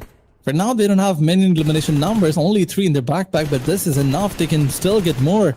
Maybe get 5 and 6 more and get a chicken dinner. Halal Exatron, they want to start the domination in this grand final, but Voin Donkeys are pinched. Look at their position. They're getting damaged. They're getting tagged one by one. The players are getting low in HP, but a beautiful spray will take down 6-9. And a trade spray from Glue Squad will also take down the players of Voin Donkeys. So they're getting third party from 2 different sides. But Mad Cat, you gotta revive 6-9 as soon as you can, because Voin Donkeys, they need to move inside the zone. They're gonna charge in once again. Look at Gazer. He is already inside the zone. The compound is secured, and now his teams are gonna follow. Some beautiful smoke cover is gonna be there. In the meantime, the last 2 players in rotation, they had the best of vehicles, but yes, the rotation was not there. The confidence that they needed to rotate was not there. Maybe if they had used them directly inside the zone, they could have survived. All 4 players could have survived. But Halal Exatron, wait for them. They're coming in with beautiful grenades. The smoke was there, but you cannot push like this. You cannot go like this out in the open. because there are some more teams who can probably challenge you. But one grenade is gonna hit right on the face of Geyser. He's knocked out. One Donkeys is left with the last man standing. One more grenade goes. Elimination number is confirmed. And now one Donkeys is the last man standing. But Halal Exitron, no one is being able to spot them. Although they're getting out in the open, they're taking the risk, but still they're not being punished. Yeah, I'm confused with that too. I mean, like, how can you run back and forth like this and nobody punishes you for that decision? Now, Razak gonna try and see if that if the utility can reach all the way through. Meanwhile, Halal Axatron, they have to decide how they're gonna look to push up here. Are they gonna try and climb up onto the hill, or will they stay down here on the lower ground? You can see Baby just up ahead there from ASI8, also just trying to become invisible. Not quite sure how much they'll be able to succeed at that, but ASI8, they do have 4 eliminations. Glue Squad right there alongside them is going to try and keep it pretty contentious. Sem9, Halal Axatron, the only 2 squads coming through with 4 players. So we could be seeing quite a few interesting strategies getting utilized here by them. Baby becoming one of the terrain. Oh, but Voin Donkey, they will become one with the lobby as they get traded off. 6 eliminations to show. And of course, the placement points to go along with that. Final showdown is here. Will we see ASA8 maybe still clutch out a few additional points? Not quite sure. Halal Axatron, though, is going to be feeling quite a bit of a hit here, as you can see those HP bars just drastically dropping on down. Same 9 now. Going to look for a quick little bit of a reposition. Yep. Glue is going to pressure them over onto the northern side of zone. Absolutely. The position advantage is definitely with Sem9 because they have the best or maybe the closest to the center spot. With Sem9, you got to have those vehicles in cover because there are 2 teams on 2 different ends. Both will try and push forward. Both will try and make you a sandwich. And if it happens, you will not be able to survive in this location. So they got to fight on 2 different ends. On one side, it's Team Glue Squad, and on another, I think it's Halal Exitron, and Halal have decided to charge in. Look at Hitman.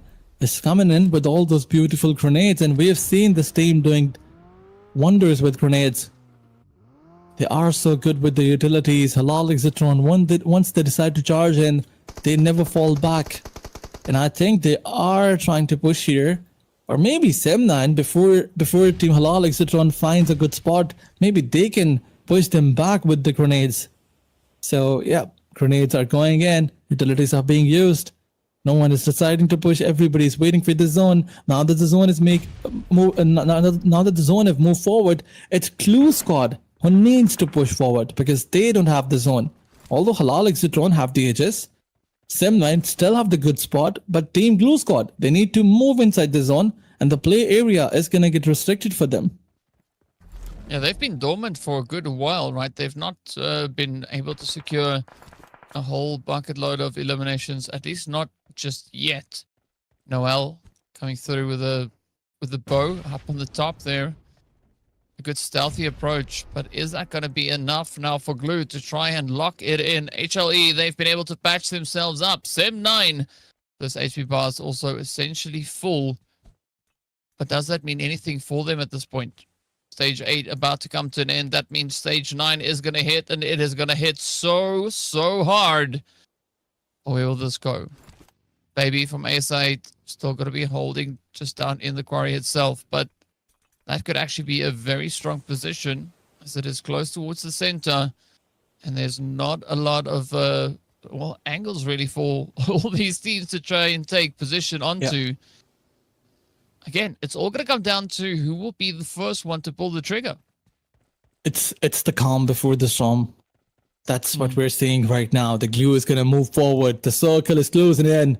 And now, what are they going to go? Where are they going to go? What are they going to do? Are they going to push in Sem9? Are they going to wait and, sip on the blue juice? Or are they going to charge in towards HLE side? Although HLE is so far away, they have the circle for themselves as a solo. From ASX side, was still trying to survive. HLE, if they try to charge in on him, it will be a good idea. But are they going to go and charge in on ASX side? It's last man standing. What's gonna happen? The zone is closing in. That's the last zone. That was the last zone. There are no more zones after this. Now the chaos is gonna begin in a few seconds. Utilities are gonna come in, all flying. And Halal Exitron, they have decided to charge in. It's Baby versus the entire squad of Halal Exitron. Is he gonna clutch on this team or not? We have seen him doing wonders previously. Grenades are coming in from Glue Squad side. A6 side, Baby is also doing the same thing. Utilities are coming in, flying, and Baby's gonna find one with the shotgun. 90-degree will be taken down. On the back of it, it's Mad Cat with half HP. You gotta watch out. You cannot push him in. Baby, if he clutches the situation, it will be miraculous. It will be a demise for Halal Exitron. We've seen this guy doing wonders. Zone is pushing from one side. Baby with the grenade comes in and he pushes with the shotgun. He finds another player. It was a 1v1, but here comes a spray by Glue Squad. No more plays from Halal Exitron. It's the last man standing, and on the back of it, it's M9 versus Team Glue Squad versus the last man standing of Team Halal Exitron, but he will be dealt with. Once again, back to the last situation where it's a 2v1 and a grenade is going to come in on the face of Neo. It's a chicken dinner. Not by Glue Squad. Yeah. Insanity. I mean, this quarry finish was just absolutely crazy. But well done, well played. Seb9 coming in clutch here. Locking in that winner chicken dinner. And what a turn of events it has been, though. I mean, Glue Squad, they just looked so good, right? They've been up in that quarry position for the longest time, just holding in that angle.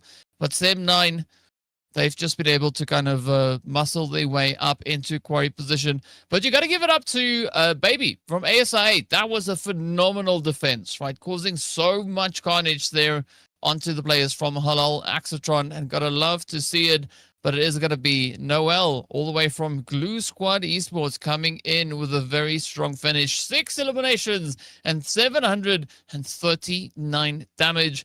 Again, I'll say it. I love these outfits that they have, right? The shirts, Power Rangers. Like Power Rangers. Yeah, I love it. It's amazing. Yep. I mean, the pattern is there. The color combination is there. So, yeah, they are the Power Rangers. I mean, in the previous match, the way they performed, they had good amount of elimination numbers. They didn't get the chicken dinner, but it's okay. It's all right. They have a good 16-number match, and that is brilliant. That is enough to place them in the top 3. But then Sem9, what a beautiful show of skills by them. I mean, in that situation where there was when they were pinched between two teams, Halal Exitron on one side, and then we had, Sem9 on another. How beautifully they pushed back Halal Exitron. And the push on A6 side, Baby, was also a blunder. They could have thrown some utilities and eliminate him, because that was the closest hurdle. It would have been an easy chicken dinner for Halal Exitron if only they'd managed to eliminate Baby. Because Baby, before he was taken down, he knocked 2 players. He probably knocked 3 players. Yeah. He almost got the 4th, but if it wasn't for that off-angle play coming through to just close it out, it could have turned out so much differently here. But well played, though. I mean, Turca coming through with 10, Halal coming through with 10. And then, of course, we've already spoken about Glue Squad and Sem9. The rest of the lobby also coming through with strong contributions, right? ASI8, Baby, surviving up until that late stage, is going to secure 9 points for their squad alongside Voin Donkey. But look at this Glue Squad now getting themselves situated back at the top yet again. Sem9 hot on their heels, jumping up 7 positions into that second slot. And then we also see ASI8 and Halal Exitron also really capitalizing on this last glorious match. Those points going a long, long way. Absolutely. With this momentum, Glue Squad, they could just run away with the leaderboard, but are they going to replicate this performance in the coming matches? We're just done with the half day. We have 3 more matches to go. 30 points by Sem9. As you mentioned, what a big jump by this team. They're also performing once again. Although they were under pressure, they had 2 teams at different sides, as we mentioned. But moving onwards, Champion Sports will not get a good game. Boom Sports also struggled in this match. ASXI joining on the first page, and Halal Exitron also joining in the first page on 8th spot with 5 points jump. Although, if you look towards the points, not not the amazing number that we talk about, but still enough to keep them alive in the competition, because it's not too bad. The competition is still not over. The top spot is on 32 spots, so you just need to have a chicken dinner, and maybe you can jump from 7 to the first spot if you get good elimination points. Yeah, there is definitely opportunity for that to come through here. But I like what the teams are doing so far. I mean, Bandit moving up as well as Voin Donkey. Again, the points not anything to write home about. But still, it just shows you that the competition is still pretty tight, even though we are 3 matches deep. So there's a lot of change that could be coming through in the remaining 3 matches of the day. And it's all going to come down to how these teams look to apply themselves and those strategies as they step forward. Because, I mean, D Xavier, though, having the most surprising performance so far. Only 1 point in the past 3 games. DRS also only 3 points in the past 3. Something's got to change, right? We want to see these teams unlock that insane aggression yet again. And I want to see some pretty tough plays and challenges being applied to the top of the leaderboard. I mean, not just DRS, but talking about Team Bandit, RRQ, all these teams are struggling. Even Voin Donkeys. I mean, when the day started, we were talking about Voin Donkeys getting on the first spot as they were dominating in the last stage. I mean, in the last chance, it was Voin Donkeys getting early on aggression, early on elimination points, and now they were unable to get their momentum in the first 3 matches. Will they be able to do something like this in the next match, or maybe on the maps of Miramar? Only time is going to tell. Let's wait and find out. But I think we have 3 matches left. And before we head on to our next match, it's time for a short break. So I just want to confirm this from our producer. I think the break can still wait. Yeah, but before we hop onto our next match and before we move towards the break, what do you think what's going to happen in the next match? Is Voin Donkeys or anyone from the bottom spot, are they going to make a comeback? Or do you think that it's a no or a difficult situation for them? I think they should, right? The question of whether they will, that's to be determined, right? I don't quite know, but the statistics show that there is a chance for that, right? I mean, Talent Esports could also just decide, you know what, let's go for it. Skyforce, they were trying a little bit. We saw that back in game number 2. Game number 3 tried to convert that into a little bit more aggression, but unfortunately, they weren't really able to capitalize on as much of that, right? Instead, they got taken out really quickly. So I like what Skyforce is trying here, but let's see whether or not they can try and do a little bit more as, we'll break right into the action as we are hopping into game number next. It is match 4. It is going to be our second to last Erangel for day number 1 right here in the grand finals on the Ladoma Asia Showdown Season 4. Well, there are no more breaks, and there we have it, our 4th flight path of the grand finals. Every team has been waiting for this, and moving onwards, the flight path is going to be a cornered one on towards that southeastern side. The circle, do you want me to predict circle once again, DK? If you can, let's go. Do you want a precise prediction or a just okayish prediction? Yeah, let's go for precise. It's gonna come towards either Yasnaya or Rozuk. Like, it's gonna go towards the southern side or like the center, close to the center. All right, let's see. Drum I can roll, be wrong. Please. I can be wrong. My drum roll effect. I know I have a drum roll sound effect. It's not going to come on stream, but it will definitely be there. Right, let's see. I can do this.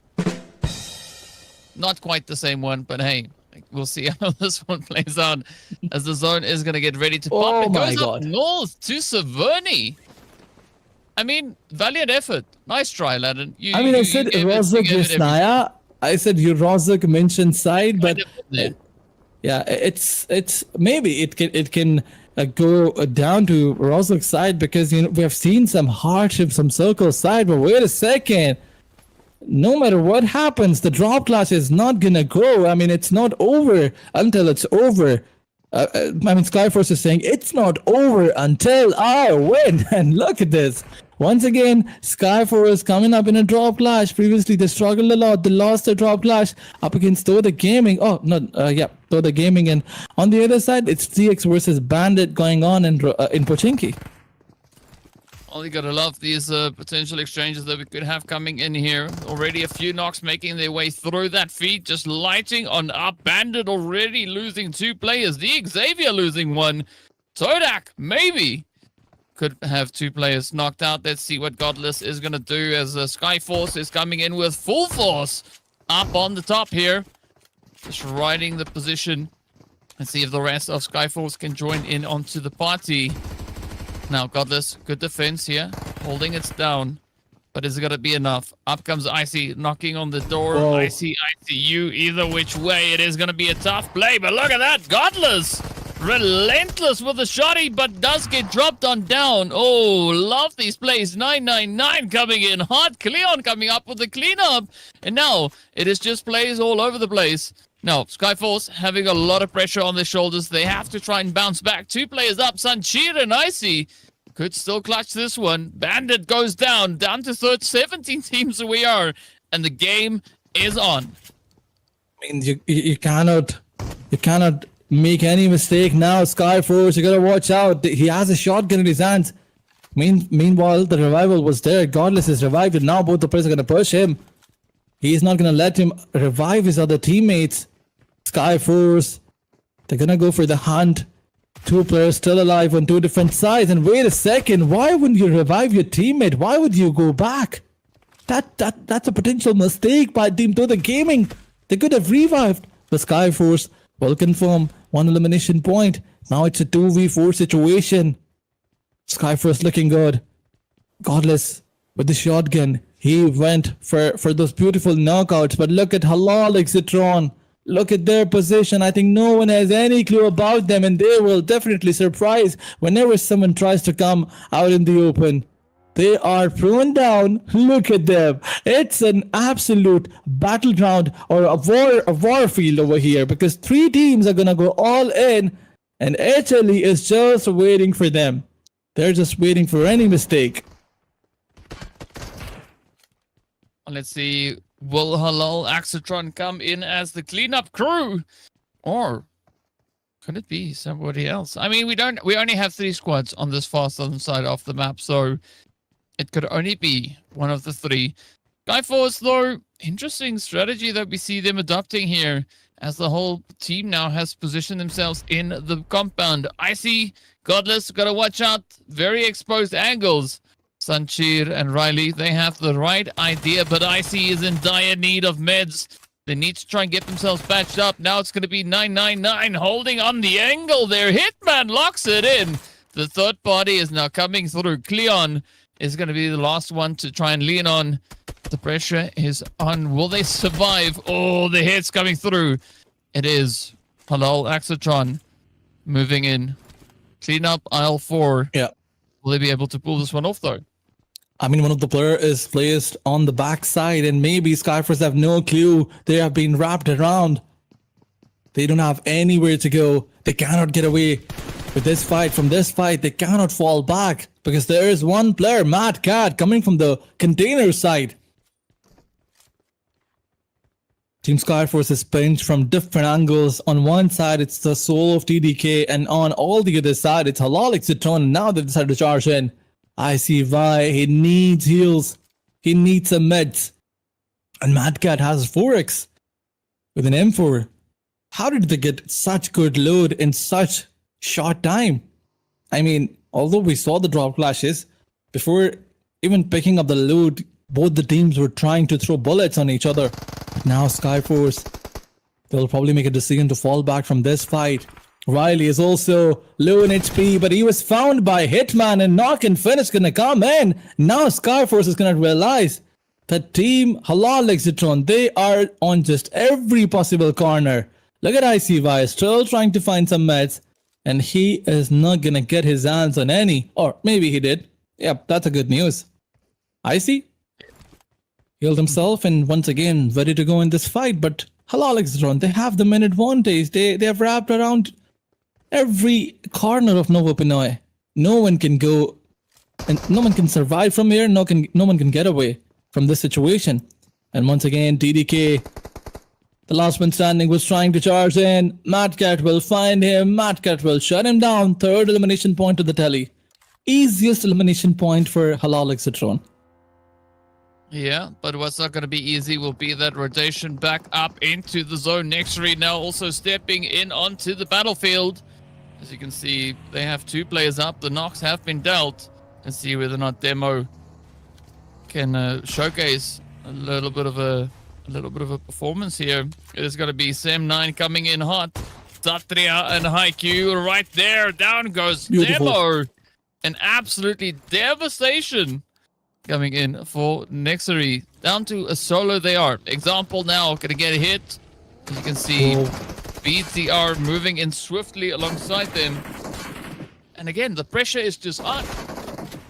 I mean, BTR loves to play here on this gas stage, and once again, the last one standing will be dealt with. All the players are sent to the ground. DRS getting eliminated, and BTR with 4 elimination points. That is beautiful by them. But DRS getting 3 elimination points, 3 total points in 4 matches. That is pathetic. Not good enough. It will never be good enough. But now, BTR, after eliminating DRS, they're charging in on Team Boom Esports. They gotta watch out. There are a few more teams here, and it's not gonna be easy for you to eliminate Boom Esports, but it doesn't matter. It's BTR by Vitality we're talking about. They will push if they want to push. Look at the wraparound. The Molotov's gonna come in, and once again, Razy Block with some beautiful information given to the teammates. And this Molotov will eliminate your Johan. Yummy Johan. Still Johan, either which way we look at it. Now, Bumblebee gonna be looking to get buzzing, right? Looking for the opportunity, the angle to play through Boom. Trying to get themselves spread out, but there's only so much that they can do. Optimus also looking to push up in some direction. Zero making a quick escape, but unfortunately can only go so far until Kent locks in that spray down. So BTR now up to 5 eliminations. Gonna look to make it 6, and there it is. Now, Bigatron by Vitality looking to pick up quite a bit of momentum. As they kind of need it, right? They've started the match off with 15 points. These 6 eliminations has moved them all the way up into that 7th spot. Now, Vampires coming in clutch as well, picking up their 2nd elim. But they do have Lazarus that is going to be knocked on down. So up to that far northern side of the zone, things are looking pretty tough. Glue Squad also taking down ASI8. So Absolutely. many teams fighting all over the map.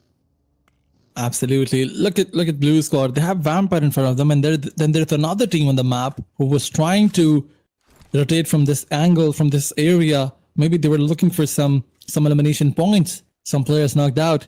But ASX side, after the previous match, we thought that they will get their momentum that they need. But unfortunately, getting eliminated early on, it's not gonna be something that can take you on the top of the points table. But Ooh. I mean, Glue Squad, they are so brilliant with their utilities. Every grenade and every Molotov, they just make it count. But now that they're in the advantageous spot, fight is down to a 3v2. How are they gonna finish this fight? And how much time are they gonna finish this fight? But they gotta watch out, Xbox, you have no clue. There's one player of BTR, but Neo, he does not care. Or Noel, he just rushes right on the face of the players without taking any player with him. Knocked one down. Get knocked out in the process. On another side, Xbox with a beautiful grenade will knock another player. Now it's just Kanto, the last man standing, up against the entire squad of Team Glue Squad. It's a 1v4. Yeah, and it's looking pretty challenging now for Vampires. It's going to be Glue trying to piece this one together. They just need one more player to hit 5 eliminations. Each player in the squad here has contributed to the carnage and, of course, to those points. As you can see, contributions looking pretty good. Now, it is going to be Xbox. Not playing around. They are going to look to cook it up. But look at that. XKF coming through with a very, very quick and decisive play. Now, Glue Squad, they have a bit of an opportunity to kind of catch their breath very quickly because D Xavier are going to come flying into their position. Absolutely. Dingos are coming with beautiful grenades out there. Look at this. This is gonna leave one of the player on half HP. Molotovs are also coming flying. DK, DX, in fact, they think that maybe they are in an advantage, but this fight can put them into their demise because, you know, Clue Squad, they have had their time to reset the players. But look at this, another third party is gonna come in. Boom Sports is joining the party. They're crashing the party, and it's gonna help Clue Squad. If only one or two players get knocked out, Clue Squad will just go bonkers. They're all in, and look at this. Levi's will take the first player down, and on the back of it, another player was spotted, and with the shotgun, Levi's will find XKF. I thought the Team DX will dominate. In fact, I thought Clue Squad will dominate, but DX, they're just proving me wrong. DX leaving Clue Squad in the last man standing as another player was taken down by Levi's. This player is so brilliant. I mean, the individual performances are always going to be there. But Dockle with a grenade, 2504 with a beautiful, beautiful grenade on the face of Neo will eliminate him, and Glue Squad is done and dusted. 9 elimination points to the name. This is classical DX for you. Well, gotta love what we're seeing so far. Next 3 also now stepping up, looking to see if they can get a slice of the action. But Xavier absolutely running away with those eliminations. 9 already, 1 away from hitting the 10. But now it is going to be decided to be the decider as to whether or not Xavier will make them as their 10th elimination. Levi looking for a little bit of a something here. They know they can see the trails on the ground that leads to a potential elimination. Is this going to be the one? Levi might get surprised. Ooh, there we go. Decider now trying to come in with a jump shot. They do pick up a very sneaky attack. Almost getting the hit, and there we go. The elimination comes on through. Oh, but the nade right on the money. Dockle taking no prisoners whatsoever. Just laying down the law. Now, it is going to be another squad rolling into the fight here. A Sem 9, they've heard all the shots go off, but they want in on the action. Now they're going to push forward, and it's going to be Xavier down to only 2 remaining players. I mean, this was the 4th or the 5th team was coming in here. That is Sem 9. Going all in, it's a 3v2 situation. Imagine if you lose this fight up against a duo. That duo is going to get 12 elimination points, and that's the kind of momentum that DX needs to get things going on the points table. But once again, there's another team. What? There's another team on the backside. What is going on here? Everybody is trying to get these compounds for some reason. Boom versus Ashley going on one side. 6ix9ine getting knocked and eliminated. One Donkeys versus RQ. The kill feed is lit, but different colors. But Sem 9, you gotta watch out. You gotta be careful. You have some hard cover, but some of the players are out in the open. In the meantime, Skyforce is getting eliminated by Team Viperx knockout. Are they eliminated? I think. Yeah, they are. Viperx knockout getting 2 elimination points, and they have 4 men standing, so a potential contender for the chicken dinners. I mean, anybody who's alive at this point could be a potential contender for that winner chicken dinner. Xavier coming in hot again, locking down those eliminations. But one thing that we've been seeing come through from Xavier is that they are really good at getting aggressive. And then it becomes a little bit more challenging getting those placement points. So I'm curious as to whether or not they are going to be looking to change that up coming through the rest of the day. Now, Talon looking to get themselves situated as they move up onto the edge of zone. But it is going to be BTR looking to lock it down. And of course, we got Viper KO. They can hear the shots. They have the elevation. Are they going to look to leverage that to their favor, into their advantage?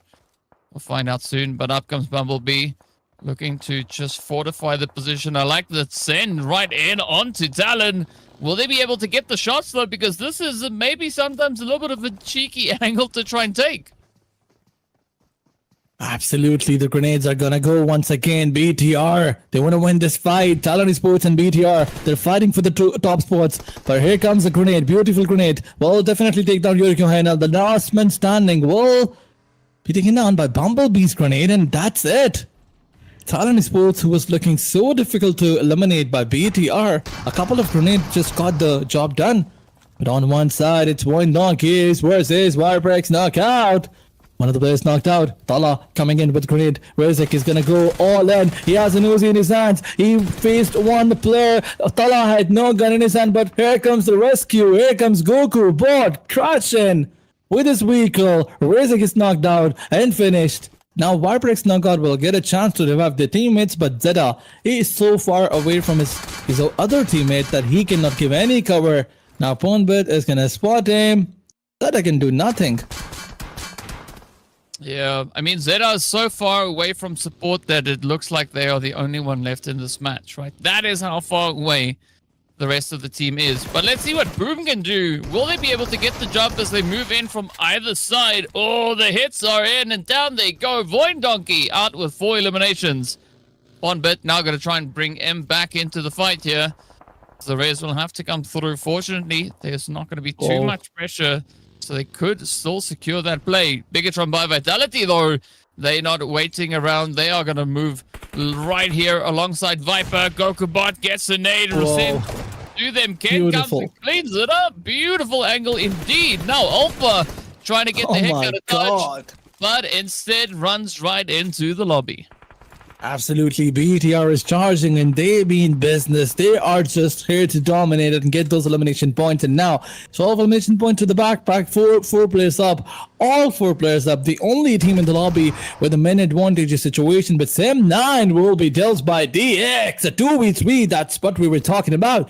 13 elimination points by this duo, by this team. Let's just say trio because there is no elimination point in the backpack for Lamborghini. 6 by Levi's, 5 by Dokel. What a play by all the players, but now that they have to move inside this zone and there are some other dominators out there, they're gonna find eliminate BTR. If Team DX or the duo of DX manage to eliminate BTR, I can safely say that they are the most aggressive team in the lobby already, although they are the most aggressive. But I'll just, give them a certificate. Although they don't need my certificate, but I'll still do it. But moving onwards, Dokel will try to find his ways inside the zone. And now that we have the 5th stage and only 4 teams and 10 players left, I think we're going to wait for quite some time for the teams to find each other. Yeah, that could be exactly what we'll have coming through here. But knowing these teams, that's not going to take a long time, right? Dokel just down below. Bigatron by Vitality trying to secure at least the edge of zone. 2504 is going to be moving up towards that more northern positioning. So it's almost like Xavier is challenging them. It's like, well, you know what? You have 13 elims. We have 13 elims. Let's have a showdown. Let's see who's going to be the one to walk away victorious, right? Who will be the team to claim that winner chicken dinner? Bigatron by Vitality. This is exactly the kind of pacing that we wanted to see come through from them. I mean, they showcased all that aggression back in the playoffs. But are they going to be able to double down? Boom Esports, down they go. Darkhole gets clapped and down they go. So that is Xavier now down to a solo. Bigatron by Vitality. Previous season performed quite well. They finished very strong in the grand finals. In fact, they finished so strong that they came in 2nd, and there's no tribe Eremacy here that could get that spot ahead of them. So this could be the rise of Bigatron by Vitality all the way, chasing the overall standings. I mean, 4 players up, 14 elims. This is the way that you get your hands on a winner chicken dinner. I mean, this is the rise of BTR by Vitality. 14 elimination points to the name, 2 more to go, and then 16 elimination number chicken dinner by this team. Let's see if Team Ashley will try to prove us wrong. Wait a second, both the players were spotted for 2 different sides, and there we go. BTR by Vitality dominating everyone out there. And what a way to go, what a chicken dinner. They were just bringing chaos to the whole lobby. Once they get things going, everybody was, it was just impossible for everyone to stop them. What a chicken dinner by them. Making quite a bit of a statement in this game. Absolutely phenomenal stuff that we see coming through. But that's what we want to have, right? The teams coming in hot, coming in clutch, and just upsetting everything and everyone along the way. Game number 4 ending exceptionally well here for Bigatron by Vitality. Not the fattest chicken that we've seen, but man, what an effort it was. Absolutely love the aggression that they chose to bring in here. And this could definitely be a phenomenal finish to the last Erangel of the day. This means, of course, next up we'll have 2 Murmurs. But first up, we got to take a look at our MVP. Look at the efficiency here from Kent. 7 eliminations, 724 damage, almost no wastage. No other players were harmed in securing those 7 eliminations. So absolutely phenomenal play coming through here from the side of Kent, and Bigatron by Vitality showcasing that they also can just decide to go absolutely crazy. 26 points is what they'll have to show for this game. Absolutely. I mean, if only Dingoes had all 4 players, things would have been difficult for them to, just stay alive or do the same thing that the BTR did. Team Dingoes, they decided to go all in before BTR. They had good elimination numbers before BTR. It's just that they lost their player to the third parties. And BTR, on the other side, every fight they took, it was a complete clean fight from their side. Nobody tried to do a third party. It was a 4v4 fight, and they won every time. And in the last moments, yes, there were some teams who were trying to do a third party, but BTR, they were just at the advantageous spot. They had everything to their favor. The pressure was on for everyone else. And look at the numbers, 16 total eliminations, 26 total points. This will send them back into the top 3 or maybe the first spot. Then we have Dingoes with 19 total elimination points. A comeback match for not just Dingoes, but Halal Exitron as well, because they managed to get 11 points. Yeah, I mean, it is looking phenomenal, right? Strong teams really smiling with points at the end of the day. And here we can see just how much Bigatron by Vitality is smiling as they take up pole position. 24 eliminations and 17 placement points. Of course, a phenomenal way to establish yourself on these rankings. But we've been seeing quite a bit of a consistent approach from the squads that find themselves on this page, right? Look at the eliminations, 16, 16, 16, 17, 19. Pick a number, it's there. You'll most likely see it on the screen. But these teams are doing some really good work. But the big question is going to be, what's that situation like on the next page? Because there's a different kind of consistency that we also see coming through, but not the kind of consistency that you want to maintain for the rest of the day. And that, of course, means points, right? Whoa. You want points. That's what it's about. And so far, Absolutely. DRS, Nextory, they're having a pretty tough day. Yes, Nextory had only 1 game, but still.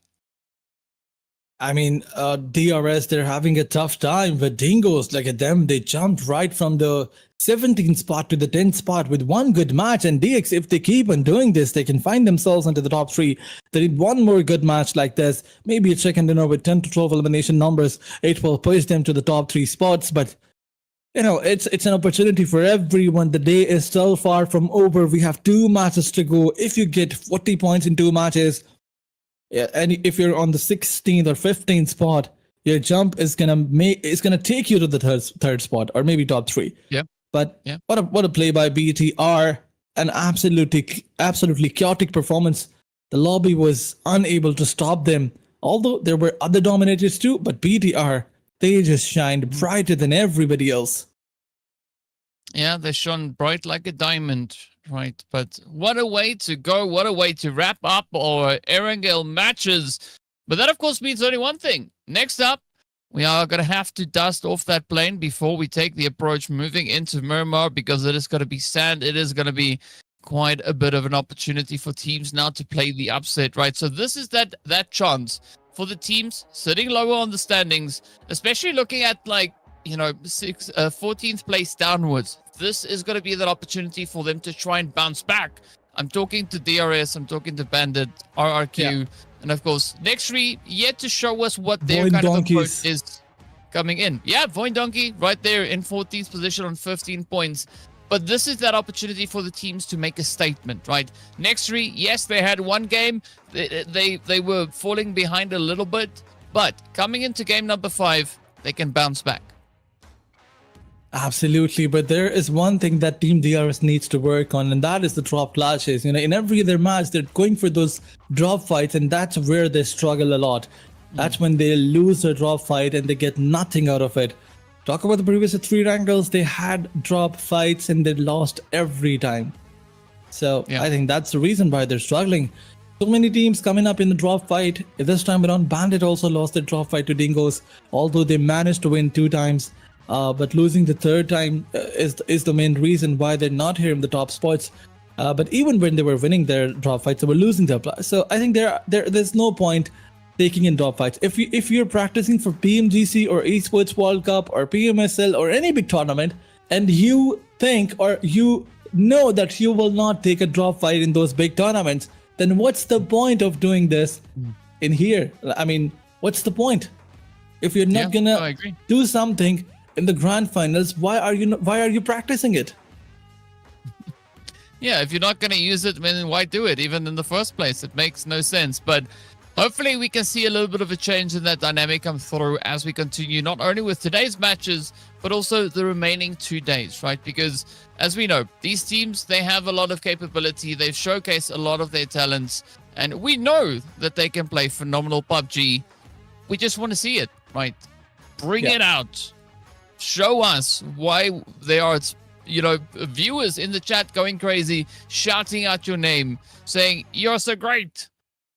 We know who you are, but show us, right? I love to see that come through, and hopefully Miramar will be exactly that match in which the teams decide to unlock that extra level of insanity. Absolutely. I mean, there's nothing more greater than a good performance, a 20 point second in a, as you always say, that you want to see a 13 total point second in a 30 points bomber. But, Miramar is one of those maps where you get a lot of time, where you get a lot of play area. Even if you're in a fight, the opportunity to get into a third party or maybe getting 1 or 2 players going for those wrap around and then they got spotted by someone else, the opportunity gets very low. I mean, you do not get third parties more often. But what's going to happen in the next match? Only time is going to tell. Before we head to the next match, we have to take a short break. So stay tuned, stay with us. We will be right back.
Welcome back, everyone. We're getting ready to move on into Miramar as we've now wrapped up all the Erangel matches. We've wrapped up all the Rondo games. So now it's going to be time for us to see exactly what the teams are going to be doing in our final 2 matches for the first day of the Grand Finals. After today, there's only 2 days left, right? Only 12 more games to decide who will be sitting at the top and who will be within that top 5 to walk away with their share of the prize pool. So, Aladdin, there's going to be a lot on the wire for the squads here to see who can clutch it out. I mean, teams already know that things are getting messy for them on the points table, but still, the intention of every team is to just go all in, take those drop clashes. No one is backing down for those early fights. Talking about DRS, they had only 3 points in the first 2 matches, and yet they forced themselves to go to the drop clashes. So, I mean, the intention of every other team is clear. Either get to the top, go for elimination points, or just go all in, get into the drop clash, and get yourself eliminated. They know that the stakes are higher than ever, yet they are not, backing off. But moving onwards, it's the first map of Miramar. There's one thing that I always say, that whenever the terrain changes, it changes the momentum of the teams. So is it going to happen once again? Is there going to be any other team from the bottom who's going to rise and try to put themselves in the top 3?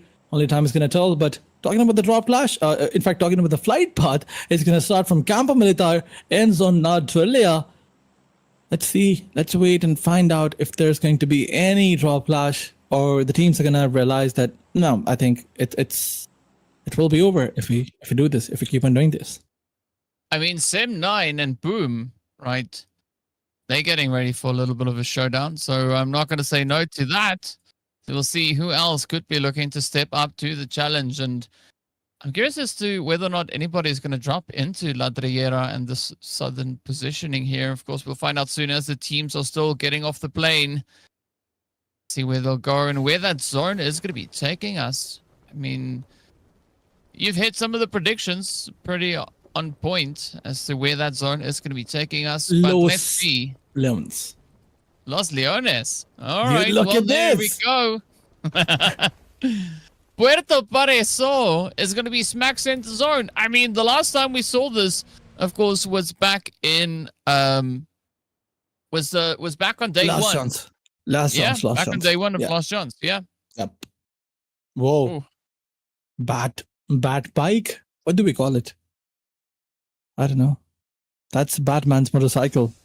But moving onwards, talking about this, we're talking about where the circle is going to end. I think it's going to end towards the southern side of Los Leones, because I've casted such circles in many of the tournaments. Let's see if it happens or not. But here comes the first knockout. Sam9 is in a fight with some team. I think it's Boom Sports. Boom Sports versus Sam9 going on one side, and then we have Vampire versus Bandit and Picao. Bandit, they have a drop clash in every other map. I think they don't have a drop clash in Rondo, but yes, they have a drop clash in Erangel and then in Miramar now. Coming up against Vampire, who is already dominating, that's not a very good choice. That's a bold move. And Vampire, we know that they will not fall back. They can never fall back. That's an esports World Cup or global championship level team. They have their ego high, but is their ego going to win, or are they going to get dominated by Bandit, because we're seeing them playing good in close ranges? Yeah, that's going to be an important one. We'll have answered hopefully pretty soon. I mean, ideally, for Vampires, seeing that they know Picado so well, they could definitely look to outmaneuver the competition. But I was curious as to whether or not anybody is going to look to drop down on that southwestern side. The answer is yes. It is going to be the players here from Champions Esports as well as Turca up in Valle del Mar. So love to see it, but who's going to be the one to walk away with the territory to themselves? Boom Esports, though, are going to be the first squad to get absolutely obliterated as Sem9 came in hot. The jump shots now here from Atomic. Going to try and come on through. No S12K to show just yet. It's going to be Balja also just quickly trying to come in with a little sneaky cheeky play. 999 up on the top here. Patiently awaiting to see what is going to come through. But, oh, look at that. Balja secures the play. This is now going to be that opportunity for Champions Esports to turn the players here from Todak on their heads and send them back into the lobby. 6 teams coming up against each other. Once again, C1, one of the players knocked out. They need to revive him. In the meantime, Kanto is gonna clutch the fight up against Team Bandit. Was that a 1v4? I think it is. This guy is going on a domination. Or maybe a 1v3 by Vampire Esports. Kanto, because they have 3 elimination points. All 3 confirmed by 1 player. That is brilliant. Miola will find the last player and he will eliminate him. Vampire, they lost 1 player in the process, but they confirm 4 points there. But here comes another fight. Champion spotting the players of Team TDK. 1 is knocked out. It's down to a 4v3. But the wraparound's gonna be there. Tomic will be found by Cleon. But Balsaw comes for the rescue. Another trade coming in. Let's see if Kino can play on the angle here. Skem just up ahead. It's a nice little cheeky angle as they're coming through here. Kino so close to getting that wrap. Skem does get the point as the knock has been just sent in their direction. But this is now looking pretty tough here for the side of Todak. 2 players up. That is all they've got. Essentially 1 player in the fight, right? Skem having all the pressure riding on the shoulders. Oh, the lean is there. And Kino gets popped. Down they go. Now it's going to be the rest of the team looking to double down as they come pushing on forward. Dolphin is out of here. So Todak down to 1. Let's see if Urk can get this play. There we have it. The shots are in. Balja to land the final blow. And that is going to be the first 4 points now on board for this match. Coming in here. And this is Champions looking pretty good. Bigatron by Vitality. Going to look to see if they can keep this torch burning. Right, they've already got that first winner chicken dinner. Are they going to be able to get another one? As they now find themselves a little bit of vampires. Ooh, there we go. A nice bit of an appetizer. But will they get the rest of the play? Because you were talking about vampires earlier, right? They are the team that should be able to hold on to the position. But now with BTR looking to contest, I'm not quite sure how this one's going to turn out. Absolutely, BTR, 1 elimination point in the tally, but Vampire is up against them. It's a 2v4 situation. Bumblebee clearly missed the shot that he was about to land on 1 player. It's a wraparound by Team BTR from 2 different sides. I mean, they already have the advantage. Bumblebee, you gotta watch out. Kanto is the player who did a 1v4 previously, 1v3, and Kanto will once again find Bumblebee, and he will take him down. It's not looking good for BTR. Now they're gonna go all in, but they lost 1 player in the process. Vampire, no more room for domination. But with 5 elimination points, they will get out. But BTR, what a play by them. Although they could have saved Bumblebee.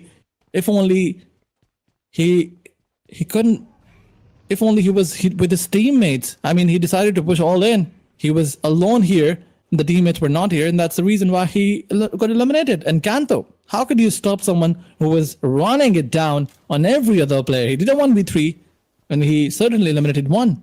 If only he had some HP or maybe a shotgun in his hands, things would have turned sour for Team BTR. But I mean, it's a good news that they only lost 1, and now they have 3 elimination points. Yeah, I mean, they were buzzing with excitement, but unfortunately, that has now left the building, right? As the teams will have to continue to apply themselves to get into that next zone. Nexury demo! Ooh, gonna get a hit in the face here as Lamborghini comes pushing on forward. Dockel has been dropped. HP slowly ticking down. Lamborghini needs to be very careful. Can't afford to lose too much health here. Dockel, though, will get confirmed. So that puts the Xavier on a little bit of a back foot. 3 players up. G now going to rush on forward. Yesterday, we did see G there from Nexury really popping off at the end. Now, Demo on the front line. Oh, is he going to get it? So close. That tree coming in clutch. Lamborghini slowly bleeding out. There's going to be an easy approach here for G. Sends the molly out. Is it going to connect up? No need even as the flames just cooks it up and Lamborghini is done. Absolutely, DX. They cannot afford to lose this fight. Last match was the match when they got their momentum. They cannot lose it now. Up against Nexury, the team with just 1 point. But it's a 2v3 situation. can be converted into 2v4 if Epics get a revive. Grenades are coming in, 2504. We've seen this guy doing some amazing clutches with grenades only. But Marcos, his position is revealed. Now he's forced to fall back. 2504 once again coming with a grenade. And Levi's is also throwing some utilities, but they're not going to connect. Here comes a mini 14 spray. Or single taps. Another player is knocked down. 2504 left alone. Cannot revive his teammates. It's a full push. It's a full send in. Marcos was find him. Connect some bullets, but it's the mini guy who's gonna get the job done, or maybe the Molotov of Marcos will get the job done. And here comes the revive. Next we will win this fight up against the Dingoes, the team who dominated everyone in the previous match, without losing a single player. Yeah, well, Nexery on the track for victory. Let's see if they can get it done. A good way to step it up. This is their second match of the day, but so far things looking pretty decent here for them. I say that, and they are quite deep into the blue. But of course, last time we saw the zone taking an aggressive shift in this direction. It was a pretty chaotic match to play through. Now, RRQ here going to be finding themselves just on the northern side of Puerto Pareso. The last time we were here, that zone pulled right into Puerto. So I wonder if the teams are maybe anticipating a potential shift in this direction. Of course, we have no indication as to where that zone is going to be taking us. Ideally, I think for the teams, we'd love to see it kind of stay on the dry land. But, you know, PUBG being PUBG, this zone can go anywhere. Absolutely. You know, there's this thing that I always say about the zone formation or the zone meta. You put a big ball, you put a small ball in a big ball, and then you shake it. And wherever the small ball is going to stop, that's where the circle is going to go. And you might even be 100% accurate every single time. Yeah, that's the entire meta. That's how you predict the zone. That's how I predict it. But moving onwards, it's ASX side, Casted Nova. Yes, there are some repetitive shifts. You can predict the zone, but you cannot be 100% accurate. Like when I predict a zone, I'm like, oh, the last 10 minutes of the flight path going from here to here, the circle went here. Yes, you can also predict where the next shift is going to be according to the areas that are there in the zone, but it's also very difficult. But moving onwards is ASX side receiving some knockouts in the kill feed, which is not good because ASX side, they need good matches, they need good points. I was thinking that maybe Miramar is the match where they had 18 elimination points previously. Maybe they'll have their good amount of elimination number match here, but as they're losing their players one by one, looks like they are not quite comfortable, not quite confident yet. I mean, it's looking difficult for them. Yeah, well, I mean, nothing wrong with a bit of a challenge, right? It does keep the teams on their toes. But speaking about toes, is there going to be any opportunity for RRQ maybe to come flying in with a few additional points as they are all the way down in 15th? Now it's going to be Voin Donkey coming under fire here as Bigatron by Vitality starts to move in. Kent gets picked up. Now it's going to be up to Razy to see if they can res their team back into contention. But I love this because look at Sem9 moving in. So that sandwich coming into play yet again. Voin Donkey and Sem9 now going to be looking to pressure the living goodness out of BTR. BTR, two players are knocked out. It's the 1v4 situation up against Voin Donkeys. BTR cannot recover from this. Only Potato is knocked out. And I think before they confirm the elimination point, okay, it's M9 who's going to come in. A third party that we were talking about. Before they ended BTR, there is M9 who's going to wrap them around from different sides. They have everything, the man advantage, the elevation, everything to the perfection. Let's see if Sem9 can once again be a nightmare for Voin Donkeys because they have done it every other time. BTR Optimists trying to push forward will be taken down by Rizik. But now Voin Donkeys are comfortable on these compounds, but Sem9 still there, still waiting for them to make a mistake and trying to capitalize. Sem9 is here also waiting for Team Voin Donkeys to do anything exceptional, but here comes another fight. side. Blue squad versus Next Three. Next Three already 4 elimination points in the backpack. They have only one player standing. This was the rotational fight that we always say that is risky, but the risk is quite there. So is the opportunity to get elimination points. Clue scored, some grenades are going all in, flying. Demo OG will also be left in the last 20% holes. Clue squads, they need to cover up, they need to recover from here. They gotta eliminate the players as soon as they can because the blue juice is gonna damage everyone out there. But once again, Demo OG will be facing a grenade, but no damage given to him whatsoever. It's unfortunate. A nice opportunity could be available here. Let's see what the yellow Power Ranger can do. Stickley are going to try and just survive as best they can, but unfortunately no res going to come through, but no res needed as Demo is going to be taken down. XKF just falling to that blue. And you can see the rest of blue also now getting taken out of here. HLE going to get rushed as it is, of course, champions now. Looking to keep the ball rolling. They already have 4 eliminations. Can they find more? But Halal Axatron, they are both teams sitting on 27 points apiece. So this is essentially the fight to see who will be the one to take the higher position. So far, champions doing a really good job here. 4 eliminations up. They are going to be looking to lock even more so. But don't forget about Hitman. Hitman there from Halal Axatron could really come in with a little bit of a sneaky play alongside the rest of the crew. So let's see now. Well, we have Balja, Kino, capable of securing the sprays, get those eliminations in, because time's running out, right? It's just the 2v3, and Talon are waiting right there up on the hill for this fight to be concluded.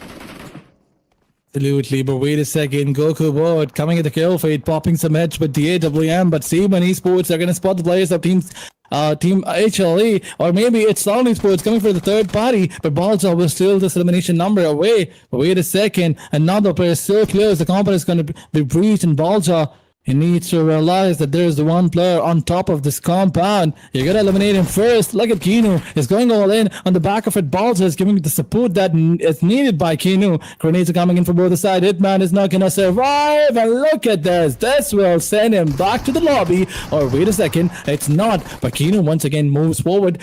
Puts a headshot. It puts a bullet in the head of the last man standing of Team HLE. Once again, the grenades are going to go. Balja is baiting for his teammate. In fact, Kino is baiting for his teammate. Balja is also trying to cook the grenade. Hitman, he needs to pull that miracle off. He needs to do a 1v2. Is he going to do it? Can he clutch the situation? The answer is still yet to be found. But Team C1, they do not want to make a mistake. They want to deal with him with just grenades. But they have to breach. They have to go all in. Still waiting and still trying to wait for the mistake that Hitman will probably make. But wait a second, Balja, how can you do this? You knew that one player was knocked out right here, and Hitman has the opportunity now to clutch Team C1. Well, Talon's also looking to capitalize on the available opportunity there as they did find that hit, making it a little bit more easier now for Kino. Oh, well, look at that. There we go. The play is in. Champions up to 7 eliminations.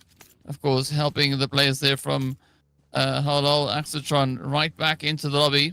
Skyforce, they're going to be moving up on towards the western edge of the zone, looking to see if there's any potential angles for them to take. It's going to be Voin Donkey also losing one of their players. The zone is going to start to close on up. ASI8 still in it, but can they clutch it up? Voin Donkey knocking on the door, demanding something. And can we see what who is going to do here? Still a nice and bit of contentious position up on the edge of zone as we are about to enter stage number 5. Zeta will not be able to survive as the blue is going to get the better of them. Oh, Razak getting caught in a healing position, and down they go. Their hands in their pockets, and back to the lobby they are. Absolutely, another team back in the lobby. A6i, 3 elimination number in the tally, and they're looking strong now. Although they lost one of the player, it seemed like Team A6i will get eliminated, but surviving from there and now getting elimination points, that's a good thing. Now they want to move inside the zone, but the zone is not so far away, so they can definitely go there. But there's Skyforce, who is going to challenge them. Skyforce, I want to see how many players do they have. Okay, they have the entire squad. So C1, in fact, Skyforce versus ASXI. That's going to be another brilliant fight. But wait a second, Iron. Without taking information, how can you decide to push forward? And this is an opportunity to Team Skyforce to maximize their elimination points. The compound is going to be breached, but the position is revealed. And here comes the first grenade on Iron. He will be taken down in the back of his spree. He's going to take down another player. And it's ASXI who will suffer their demise by the hands of Skyforce, because Skyforce is not going to stop. Now that they have 2 players knocked out, they will charge in. They will send ASXI back home. It's just baby. But wait a second, the help is on the way by the gods of Pubg Mobile. But there comes another team from the backside, a third party from Sem9. Wherever there's a fight, there is Sem9 who is going to be ready for a third party. Also, RRQ also tried, and they're also so close. I mean, they were so close, but unfortunately, all right, they weren't quick enough on that play. Now, as we can see, Sem9 holding on with the solo. Champions are going to get wrapped up, and off they go. 7 eliminations up, though. Sem9 looking pretty good. 8 eliminations, but only a duo left to try and defend. So it's going to come down to Skyforce, Talon, and RRQ to see who can clutch it out. They have the numbers. They have the opportunity. But can they leverage it? Can they turn this one around? Sem9 are going to find themselves in quite a bit of a predicament here, especially if Skyforce now chooses to push over that ridgeline. But it will buy Satria a little bit of time, right? Because Skyforce, they are going to be somewhat vulnerable once they clear that ridgeline. Absolutely, RRQ, they're trying to get close to Team Sem9.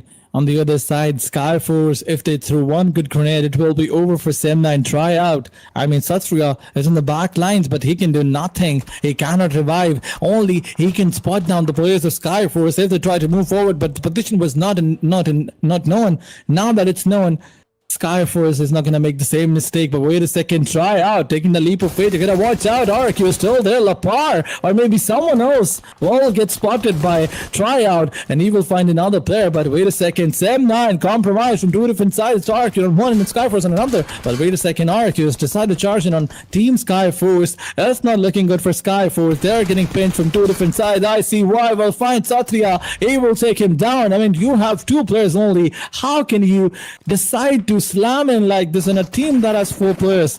For Skyforce, now the 2 players needs to be revived. On one side that they have Team RRQ to challenge, and on another there's another duo that they need to face. That's Sem9 tryout, who is left alone now. But Skyforce, the revivals are needed, because if Team Sem9 or if any other team realizes that there is only one player who is reviving his teammates, they will definitely charge in. Yeah, but unfortunately, that information is not available to the teams here, as if they don't see it, it's not happening. And now, RRQ, they still have a bit of an opportunity to try and bounce back. Same can be said here for Skyforce, but it is going to be a pretty hot and heated play here for tryout, as they go up in flames. That is Sem9, 8 eliminations to their name. RRQ now quickly trying to duck over the ridge. 1 player remaining here for the side of RRQ. Can they, however, get those reses secured? Going to try and bring Lapar back into the fight. Nuga also just on the edge of zone. Cutlass getting ready. You can see them getting all excited and prepped up. Suncheer also looking for the next position. They have potentially spotted our Talon, but this could be a big old bait and switch, as Talon also has a decent position here. They've got quite a bit of an angle to try and play off of here. Cool. Quite distant from the rest of the Talon squad. Will we see them now looking to regroup and come through with full force? Or are they going to play and try and capitalize on the carnage already ahead of them? I mean, look at the position of Axel. He can definitely give a lot of cover to his teammates, but Skyforce Century coming up with a grenade. All the players have been revived. It's a 4-man show. 5 elimination numbers to the backpack tryout. In fact, Boycel is the player who is knocked out. You gotta watch out. You cannot do this in such a fight where you have 4 men standing, where Boycel will be taken down by IC. Well, elimination numbers confirm. It's a 3v4 situation where Team RRQ, they have a duo surviving, but Team Skyforce, they have all 4 players, 6 elimination numbers. They're charging in on every other team out there. But look at the call. He will find 1 player. Riley he's down, but can he clutch it? Can he eliminate him as well? Let's wait and find out. Team Skyforce, whenever one player is knocked out, the entire team rushes on him and entire team tries to revive him, and that's the best thing about this team. But once again, RRQ trying to hold down Team Talon Sports on one side. Position of Akal is so good, but the greatest are coming in on Skyforce and Cheer. You gotta watch out. If you get another player knocked out, things will look messy because Talon will then charge, and they have the disadvantage. They have 3 players, but if you get the first knockout, things will balance out, and then Talon will not leave you. They will not leave you with a chicken dinner in your favor. But I think Skyforce have decided to charge in an RRQ. They are pushing and trying to eliminate all the players, but they have no idea where Lapar is. The position is unknown. Lapar will eliminate one player from here, and now it's back to a balanced fight between Talon and Team Skyforce. It's a 3v3 showdown. Skyforce definitely showing a lot of force here with 8 eliminations. Now going to look to make it 9. As the knocks continue to find their way through, the balance keeps on shifting. Skyforce have 1 player up. It's going to be Icy, and Icy is super low on the health bar. Talon still having a bit of an opportunity here, but they don't necessarily have a favorable zone setup. Let's see if Icy can clutch this one. As they're going to look to hop in the vehicle, look to play for zone, and in doing so, this could open up exactly what they need to do. But here we go. Icy very alone here. No support, no backup, nothing. All it is a 1v3 play. Not what you want to do, Icy. Getting caught out, and down they go. Icy delivering themselves on a silver platter. And with that, it is the end of the road here for them. Our first Murmur for the day done and dusted. That victory going straight over to the side of Talon. And a beautiful, glorious bounce back coming through for the squad. But Yoru Johan is going to be our MVP. 3 eliminations and 723 damage getting secured here. I mean, Johan, he was the performer of the previous match with 700 damage. The domination is justified. The play is justified. He was so good. The third party that they did on Skyforce, that was so brilliant. I mean, they did one thing that no one was able to do. And, eliminating Skyforce, that was the biggest challenge for everyone. But now that they have 16 points, Talon Sports once again trying to get their comfortable spot in the points table. Skyforce, what a way to go. A comfortable match by them. That's one thing that we were highlighting before the match started, that now that the terrain is changing, maybe we will see new names coming in. I mean, Skyforce, RRQ, Champions Esports, and Nexury. This is their first good match. Before that, they had no good points. Yeah, I mean, you could say the same for Talon, right? Talon essentially doubling their points in one single match. So a phenomenal showing coming through here from them. Skyforce also looking pretty confident. Got to say that for them. I mean, they came in with 16 points. They walk away with 14 additional on top of that. So an absolutely amazing play here. But of course, only a few teams can look to push the envelope. RRQ also doubling down on the double digits. Starting with 13, adding 11 to it. And this is where we got to see the result of this match now. Sem9 moving up 2 positions back into pole position here. Of course, the players there from Champions Esports also coming through with a glorious jump as they've now moved up 1 slot into 5th. Talon climbing all the way from that 12th position, stepping into page number 1. And this is where you want to be, right? Skyforce also feeling quite comfortable. They've been able to secure their entry into the top 9. 30 points is going to seal out that top 9 position. Absolutely, 48 points, Sem9 on the first spot. A 2-spot jump by them. They will definitely lead from BTR and Glue Squad. But the difference is not quite there. They have 48 points and Bigatron only 4 points away. So one good match can definitely dethrone this team. But Skyforce jumping in and moving towards the first page. That is amazing. RRQ, a 5-spot jump by them, 24 points with the name. That's also a good performance.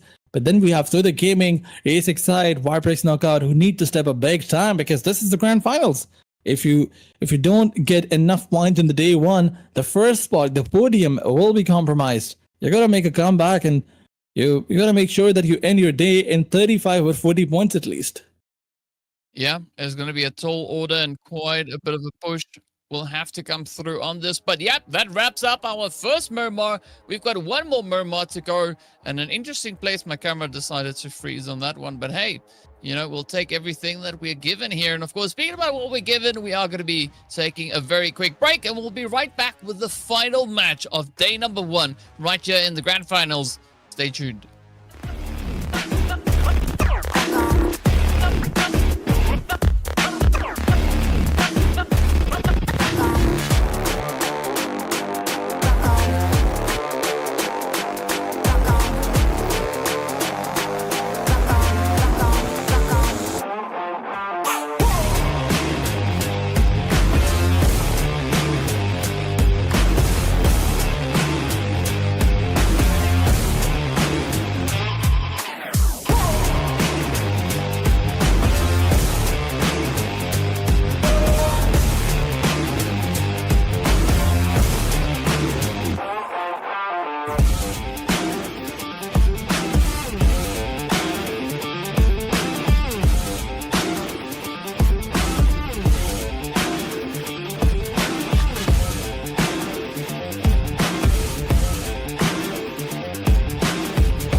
The final match of day number 1 for the Grand Finals is here. Asia Showdown Season 4 is pretty hot, gotta say. These teams are going pretty crazy, but it is our final opportunity to see what the teams can bring in as we wrap up the first day of the proceedings. So far, I mean, Sem9, they've been having a good day. Bigatron by Vitality has been having a good day. Vampire, Champions, Talon, all of them having pretty decent days.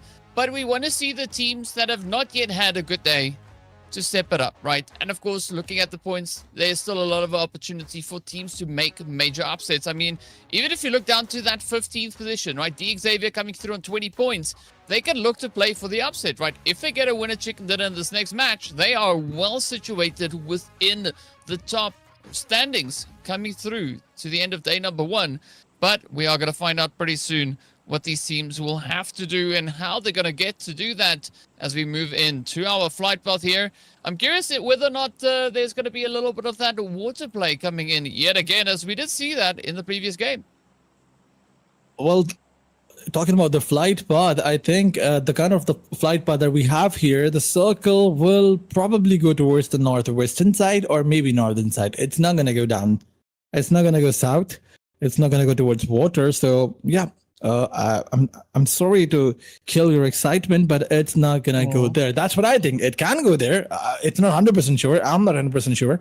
But moving onwards, will there going to be any drop clashes? Talking about the teams that can show a potential difference in the points table or maybe try to come back.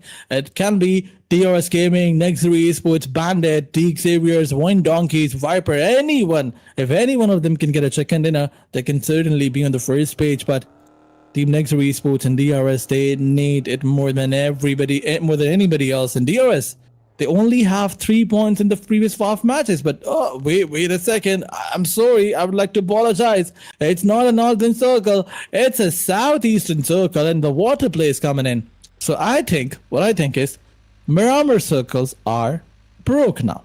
They are. Yeah. We're going into Atlantis, right? Impala is going to be center zone again. Now, the last time back in last chance, day 1, we saw exactly the zone come through. It went down to Puerto Pareso. I'm curious where it's going to go this time around. Could we maybe see it go onto those 2 little islands or the 3 little islands over on towards that far eastern side? I think that would be quite a bit of an upset for our squad. Speaking about upsets, though, Bandit, they dropped alongside Vampire again. And now, Bandit, they've lost their first player. Are they going to continue to lose here, or will we see them actually fight back against Vampire Esports? Well, let's wait and find out. Vampire, we can see that one of the players low in HP. It means that there is a fight. Bandit coming up against Vampire Esports. The fight is definitely going to be there, and no one's going to fall back. Already 1 elimination numbers in the tally. It's Kanto, or maybe, no, it's not Kanto. It's a Dur who's going to confirm this elimination number. But talking about another knockout, it's Bandit, 1 assist. That's going to knock down Dur. But why would you go out in the open? And look at this, a trade coming in by Lazarus. It's going to leave Team Bandit in the last 2 players. He was in a split. He was trying to wrap around. He surprised 1 player. But why would you peek after surprising 1 player? That's the mistake that was not needed by Bandit side, because now they're on the last 2 players. And look at Lazarus. Look at him. He is just trolling him. It's like, come on. I dare you. Try it. Now, Bandits, they are left with a solo, and this is where they got to make that very decisive play, right? Are they going to stay here and lose points, or are they going to maybe try and find a way to disengage and get themselves off of this position and into a stronger angle to play for? Because, I mean, a big portion of that eastern side of the map is going to be open now, as we saw all the teams dropping over towards the west. So if I was Bandit here, I would definitely maybe look for a way out, but with Vampire pushing up, it's going to be a pretty tough one to play through. Absolutely, there's no way out. Vampires are charged in and they're here for the blood, and they will not leave without taking it. Tenska is on top. He can surprise 1 player at least, but wait a second. If Hokia's position is revealed or not, if Dur's position is revealed, if Ten Sky has any idea, or maybe Dur's gonna spot him out. Hokia, his position is compromised. It's gonna give the position to his teammates. He's gonna mark his players that there is one player who's thrown down. And wait a second, as we move forward, another player knocked out. Ten Sky, he was also compromised, and there we go. Vampire winning the fight. But they lost to one player in the process. Maola was knocked and finished. But now, the good thing is Vampire have all Picao area for themselves. Miala didn't go down. Miala just lost a lot of health. As you can see, What? Miala still being now bouncing back onto full HP. Right, That's so what I was thinking. yeah, you know what happened is Miala needed some sustenance, and well, they got it. Now they're back up to full health.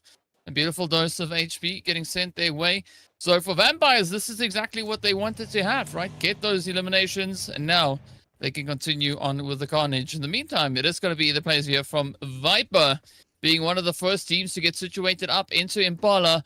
Now, the last time we saw the zone come here, the team that was able to hold on to the hill just here outside of Impala actually was able to capitalize on a really good amount of eliminations and a very strong position to play off of. So I'm curious as to whether or not that is going to be the angle that Viper could maybe look to occupy here. I mean, Viper's knockout, they need to have a good match. They need to check and then even if they get a check in there with 5 to 7 elimination points, it will be enough for them. They should look for 40 points at least. I mean, ending your first day of Grand Finals in 40 days, it's not bad. After that, maybe tomorrow in the very first or second match, they can find their momentum and get things going. But they have to get at least 15 points to have that momentum or to have that confidence. I mean, confidence is the key to everything. Somebody asked Shroud, we all know who's Shroud. Somebody asked him that what is momentum in esports? And he was like, momentum is everything. I hope you know who Shroud is. Mm-hmm. Yes. Yeah. And he said momentum is everything in esports. If you get things going, if you get momentum, if you get the confidence, you can win an entire tournament on the basis of it. So I think everybody needs it. Specifically Viper X Knockout. But talking about one team that is always looking for an excuse to push on two teams are fighting. Was always there to find teams that are fighting or go for the third party. That is M9. I mean, looking at the placement points and the elimination points, you can see that they're on top. And the only reason behind it is that they will always look for the third parties. Yeah, and I mean, that's the interesting strategy coming through from them. Again, it builds on that confidence that they have, right? So it's going to be quite a bit of a show once they have contenders rolling towards them. But in the meantime, it is going to be BTR and ASI8 finding themselves here just on the edge of Los Leones, just up the road from Impala. Casanova trying to get a little bit of something done here. Kent quickly just dipping back into hard cover. That knock has come through. It does slightly deter BTR from that full-on send, but beautiful headshot coming through from Iron as they get the scopes dialed in. Now it's going to be go time as ASI8 has an opportunity to kind of disengage from this fight. The cleanup is there. That's going to be Optimus taken on down. BTR now not going to look to engage just yet, right? They want to try and regroup, re-strategize, and then from there roll out with the next approach. Absolutely. ASXI on the other side. They have Talon right in front of them. They have one elimination point confirmed. That too on, I believe, not on Talon, on someone else. But are they going to rotate or are they going to fight with each other? Are they going to engage in this fight? I mean, Talon Esports, I love their approach that they always try to make their ways into the circle first. Then they will look for any of trouble.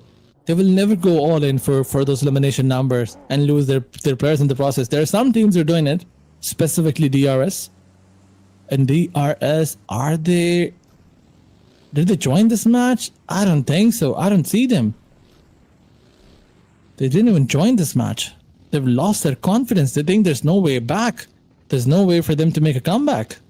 But looking at the kill feed, Skyforce versus BTR. That's another fight going in. Crazy Block was knocked and finished. ICY was traded by Bumblebee. Some instant trades are going in. Skyforce, the cavalry is going to be there. All players coming up.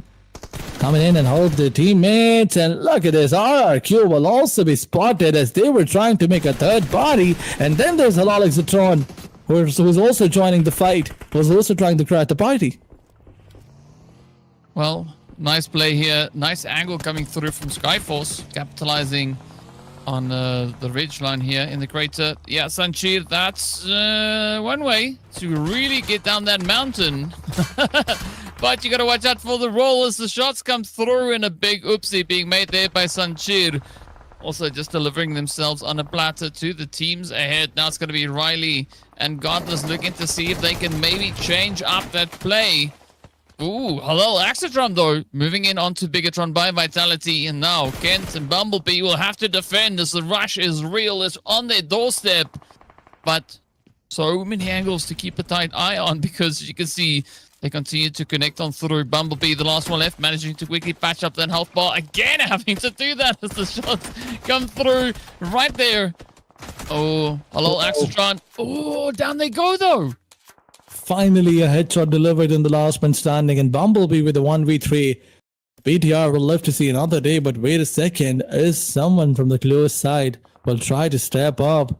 Is someone gonna try and slam in? I don't think so, because they're busy with each other. Skyforce coming up against RRQ, although RRQ is falling back. They know that it's not the right place to be. There's no hard cover. But Wine Donkey's Potato is gonna join the party. Godless is trying to stay alive behind this boulder. Is it going to be spotted or not? Because there's no hard cover apart from this boulder.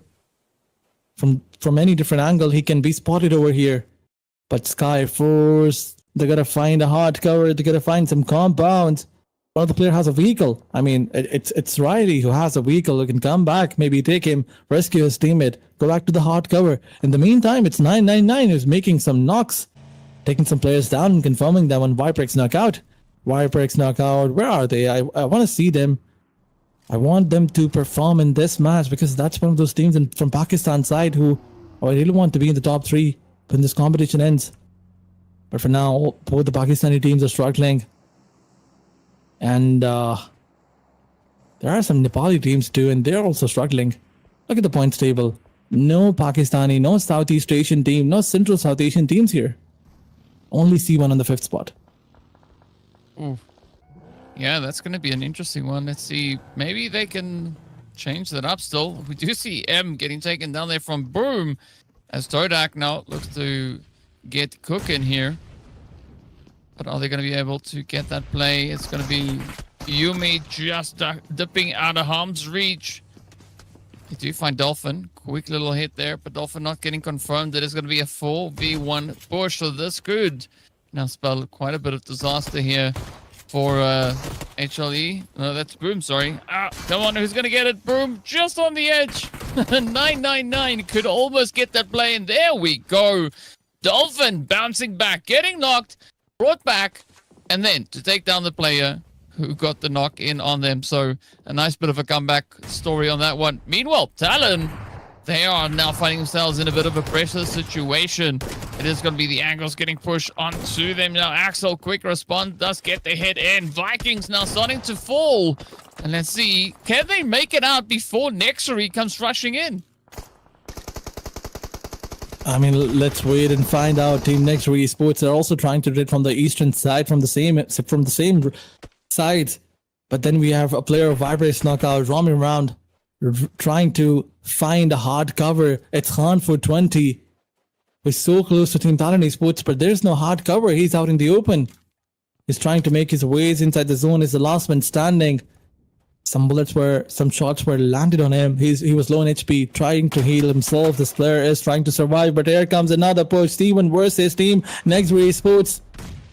Icarus is definitely on fire here, but BTR and Skyforce, that's also going. A trade was there on Team Nexury Esports, but G coming up with a grenade. That's going to be a beautiful grenade, and look at this. It falls right in the face of Balja, and Balja is knocked out now.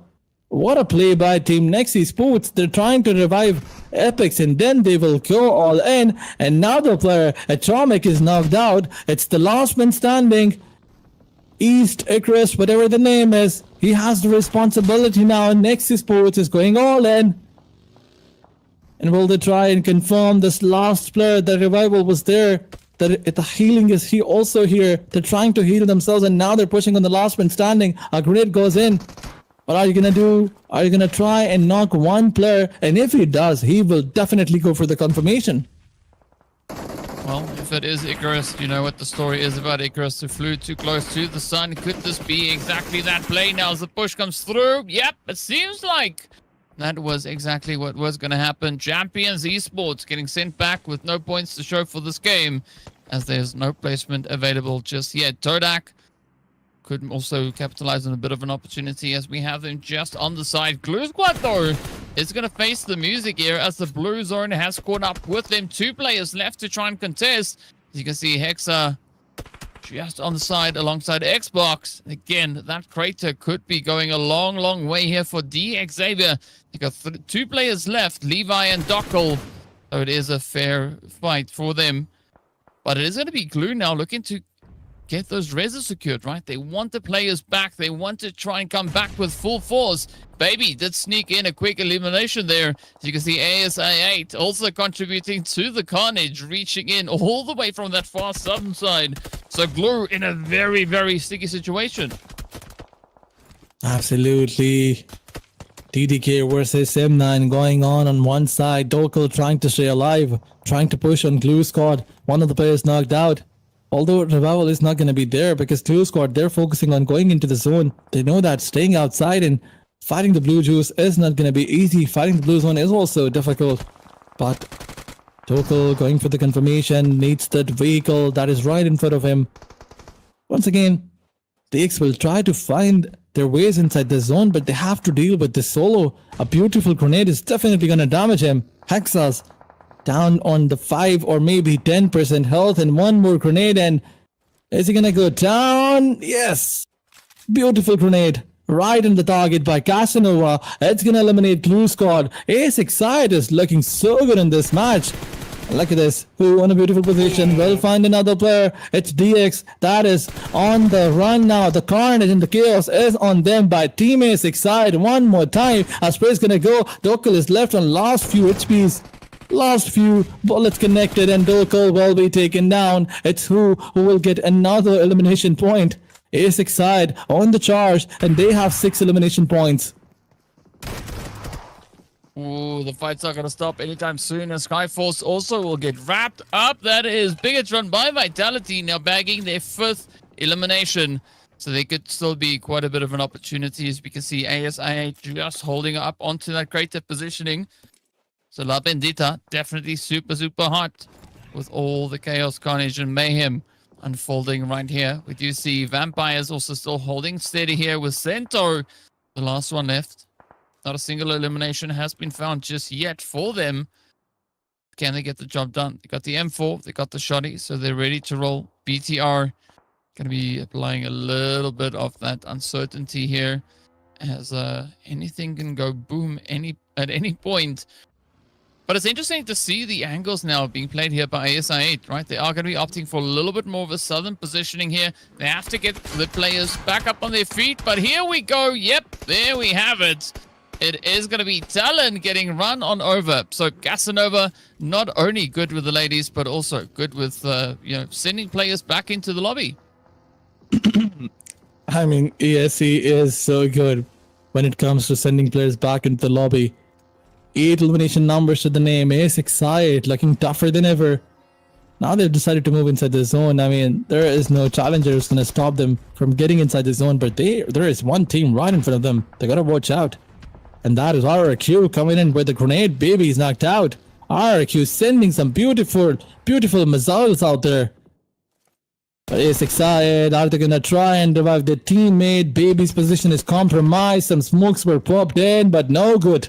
Will not leave him left behind. He will just confirm the elimination numbers. What a blunder by Casanova. You cannot challenge like this. But once again, a grenade is going to come in. But before that grenade pops, there is a beautiful grenade. In fact, there's a Molotov on Casanova. He's burning. No good. Still out in the open, trying to challenge down the player of A6 side. And one more